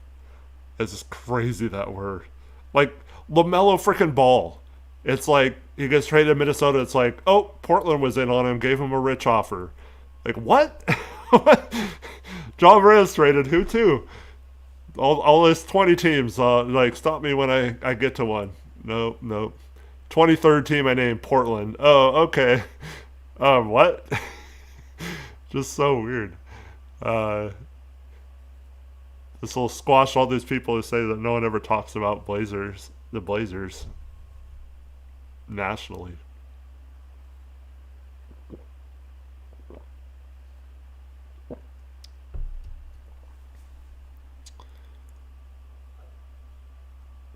What a strange offseason. And we're not even to free agency yet tomorrow.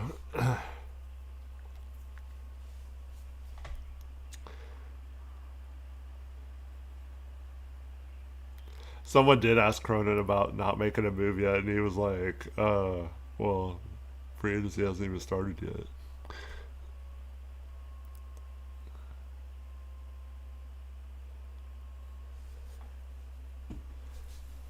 Gray says, don't you think this trade was because they have another trade lined up using multiple guards we have? I mean, Gray, logically, yes. Like, there has to be another trade lined up, right? They have to be pretty confident in another move being coming, or that they have the groundwork laid on, and now that they have the need to make that move, they're maybe willing to give up a little more to make the roster fit or whatever. They have to know what's available at this point and all that. Like, there has to be something. Um, so yeah, you would think they have that, but I mean, who knows? Like, I don't know, man. Yeah. Um, I don't know. Like, part of it is I always question, if you do have another trade lined up already, why not just announce them all together? Um, yeah.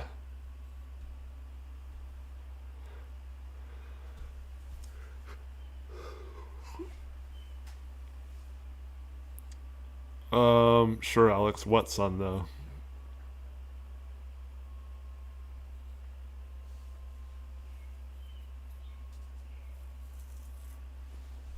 Oh, now we're in place for a big swing.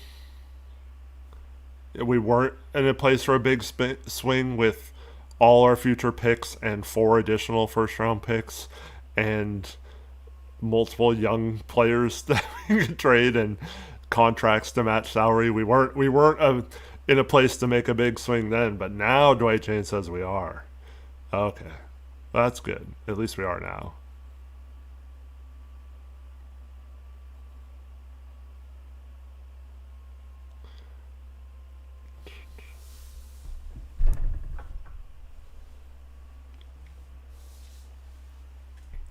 What do I think? I did talk about Rob Williams, what it would take to keep him. My guess is you're going to have to bump it up over the MLE. So I'm guessing it's going to be 17 or 18 million a year to keep him. Um, I don't know if it's worth it for that price and knowing his injury history. Um, but also, I don't think they can afford to really lose him right now unless they're getting a center back in one of the other trades or something. Um, yeah. But I think there's going to be multiple good situations that offer him the MLE. So just have to figure out how to get him to want to stay for that. For, I mean, I'm assuming, best case scenario is probably going to be the MLE. Hopefully, it's like a 2-year deal.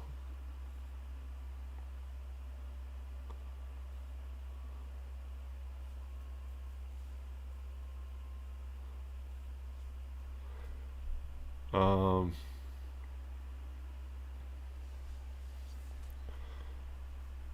yeah, I think we need to resign Rob. I mean, I guess we kind of need to resign Tease right there, right now, to be our backup small forward. um, there's obviously other moves we can make, but maybe that, maybe they sign a Dean Wade or a John Collins and or Rui, and then re-sign Tease, and so you play Shea a little bit at the 3.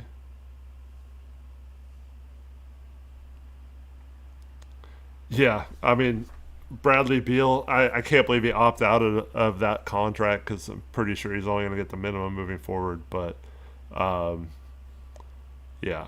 Uh,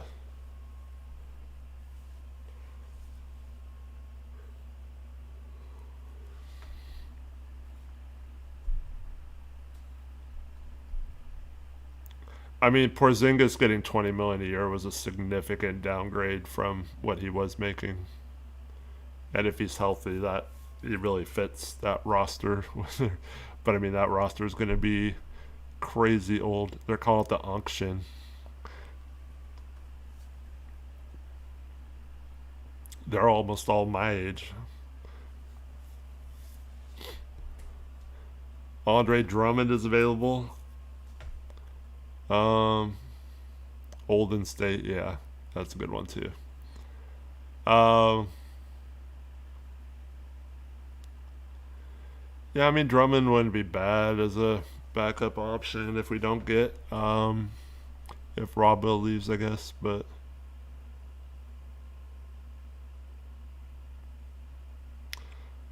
I feel like if Rob Will leaves, that's we're gonna have to try and trade for a 5 man, a backup five.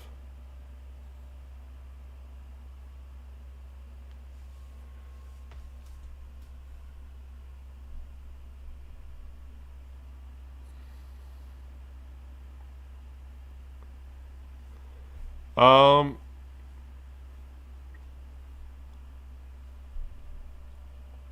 the the past week or so with Rob being in Portland and liking or sharing some clips from Micah's press conference has got me a little bit more leaning towards he stays, but I also think he could easily meet with a bunch of teams tomorrow and have some team like really fawn over him and him like that. So I don't know.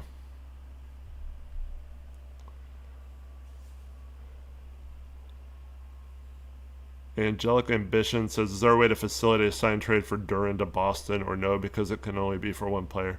No, there you can make it work. You can combine his salary with other players. Boston would have to like work out a contract beforehand, but as far as I have heard that when it relates to Boston, they with the new ownership as of after they won the championship. Their new ownership is much more salary cap conscious than their old one, and that's why you saw those moves last year, basically giving away Drew and Porzingis to get under the cap or under the apron, um, and that's why they're looking at trading Jaylen Brown for smaller pieces or whatever. So, what I was told, and I mean, this might not be true, it might end up happening anyway, but that Boston wasn't really interested in paying a Walker Kessler or a Jalen Duran 35 to 40 million.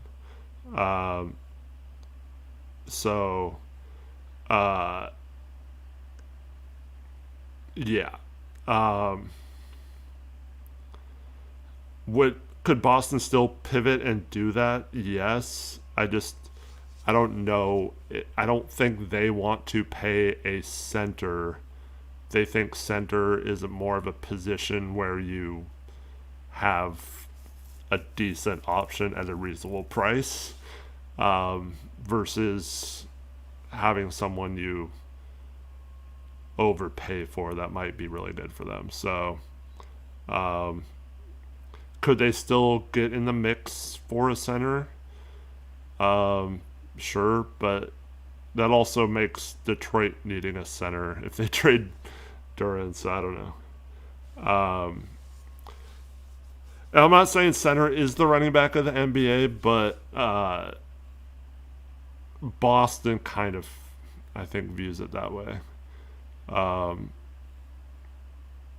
yeah. But that's why, yeah, that's exactly why they wanted Klingon. They have control over him for 2 more years on his rookie deal, and then, who knows if Klingon gets 35, 40 million. I don't think he'll get that much. So, um, yeah. Uh, I don't think the Celtics are comfortable paying either of those guys. And I mean, you can make the case that neither of those guys are worth that price after the playoffs this last year. Um, and uh, I mean, Walker Kessler hasn't. He had a really good rookie year protecting the rim, has shown some flashes. Before he got hurt last year, was showing a little bit in preseason that he was much improved in terms of possibly taking a jump as like a playmaking off the dribble passing center. Um, but I don't think you can pay him just hoping he turns into this. Um, yeah.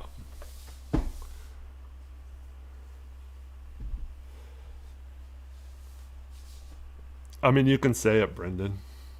I don't know. See, I don't know if we're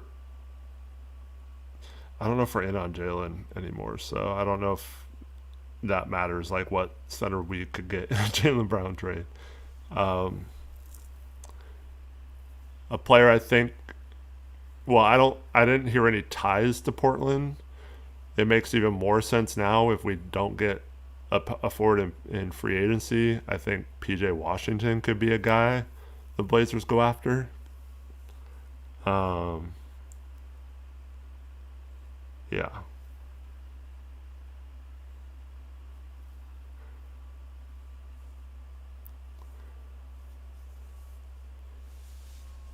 Mitchell Robinson is yeah. PJ would be a really good backup four. I wonder if Dallas, if we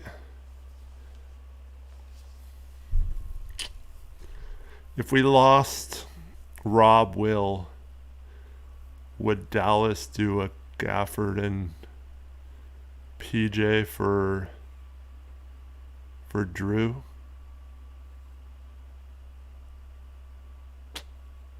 Hmm.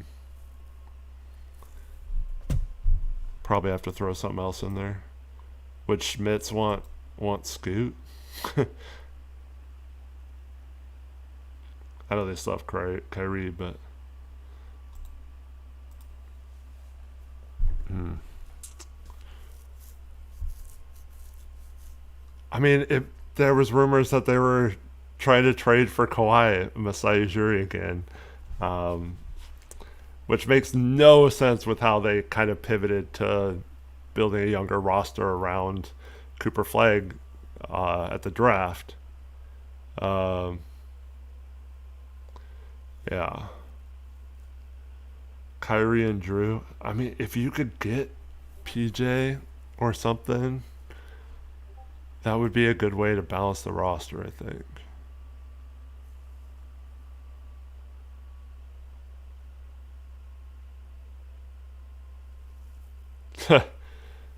Trevin just posted in Discord the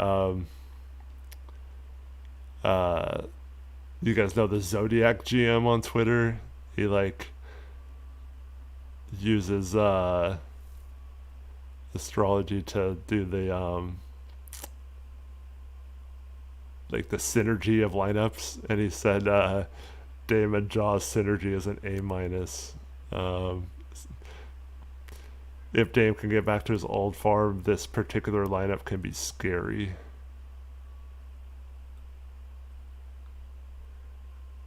He's got the lineup with Dame Drew or Dame Jaw. I'm gonna keep making that mistake. 2 Denny and Klingon. A minus. Nice.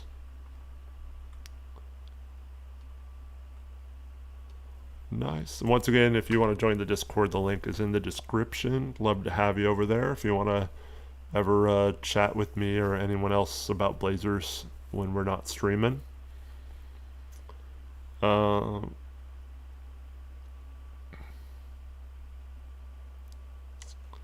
Ryan says he had a dream the other night that we traded Jeremy for Norm Powell and called it our big move. This is on that level. Yeah, I mean, obviously, Jaw's a much bigger name than Norm Powell, but yeah.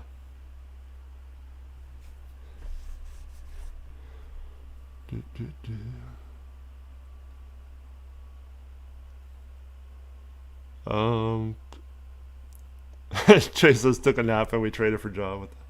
What do you think of the trade, Chase?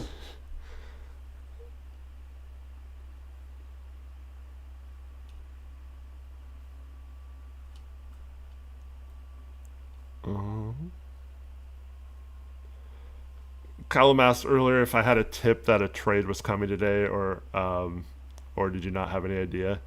Um, so obviously I had no idea a Jaw trade was coming. Um, I went live. I was planning on going live. I hadn't gone live since the draft on Wednesday. I wanted to go live over the weekend. Just didn't end up having time, but um, I was like, oh, I'll just go live today. There's a lot to talk about. Um, there was the coaching uh, press conference with Micah Nori, and then there was the Jaylen Brown rumors, and then just kind of preview free agency tomorrow. So I wanted to come live for that. I wouldn't say I had inside info. I was, I mean, just it was more just a calculated guess that hoping something was going to happen today. I didn't really have any info that it was particular. Tristan calls Chase out for taking a 4-hour nap since it was almost 4 hours ago that yeah. And for those I've seen multiple people put that Drew is available. Once again, I think that's stupid to even say, like, no duh. But second of all, like, I hope he's not just, oh, we're fielding offers for Drew now, come see what we can get for him. I hope Portland had more of a plan for that than this particular situation where if it was just, oh, let's trade for Jaw, and then, oh, wait, we have 5 guards. Let's make one available and see what we can get for him. I hope they have a plan. We're just teasing you, Chase.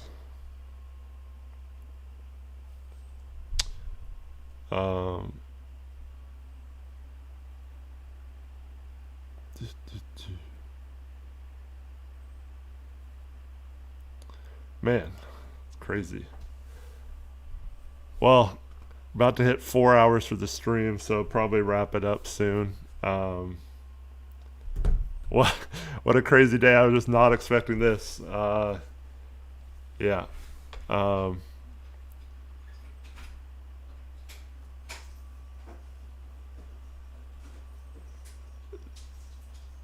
Trevin says to make it clear, the only announcement that he's available was Drew's been said to be in trade talks dating back to when the Spurs beat us. I don't know about that. Yeah, and a lot of this is just common sense. Like, yeah, someone's got to be available on the Blazers. Dame has a no trade clause, and then yeah, so there's not really much else. I mean, there's 3 guys: Drew, Scoot, and Sharp.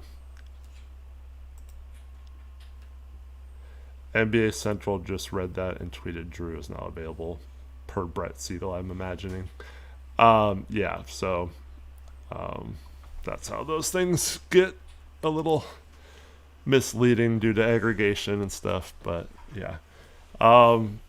All right, so I'm going to go back and I think Gray said it was around the 18-minute mark. So, yeah, not very far into the stream when that happened.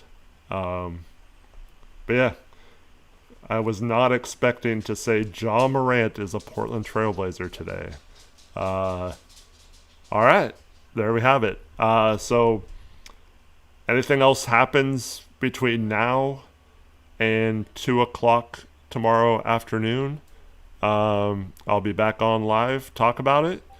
And then if not, I'll be here at around 2 tomorrow to kind of stream before free agency starts. Now, for those who haven't watched a free agency stream, it is very dependent on things happening around us, people getting signed, rumors happening, things like that. So we'll talk about anything league-wide that happens and discuss all those moves. And will be a really fun stream. So I hope all of you can join me for that. I appreciate all of you for tuning in today. Always fun to have an actual trade stream. Just still shocked that it's this particular trade we're talking about and not Trey Murphy or Jaylen Brown or one of the oft-mentioned players that the Blazers have been apparently in on. But looks like the Blazers were dead after a point guard this summer, and they get their guy in MORANT. And we'll see how that looks on the court in a few months. And we'll see how Joe's able to reshape this roster around a very unbalanced one now with losing our backup forward in this trade and now having 5 guards on the roster. It's going to have to make some moves. But appreciate you all, and we'll see you tomorrow. Let's give a John Morant-esque fist bump in the chat. And I'll see you guys tomorrow at 2 o'clock at the very latest, if not beforehand, if something happens. And thanks again for tuning in. Have a great day. This has been Rip City Retro.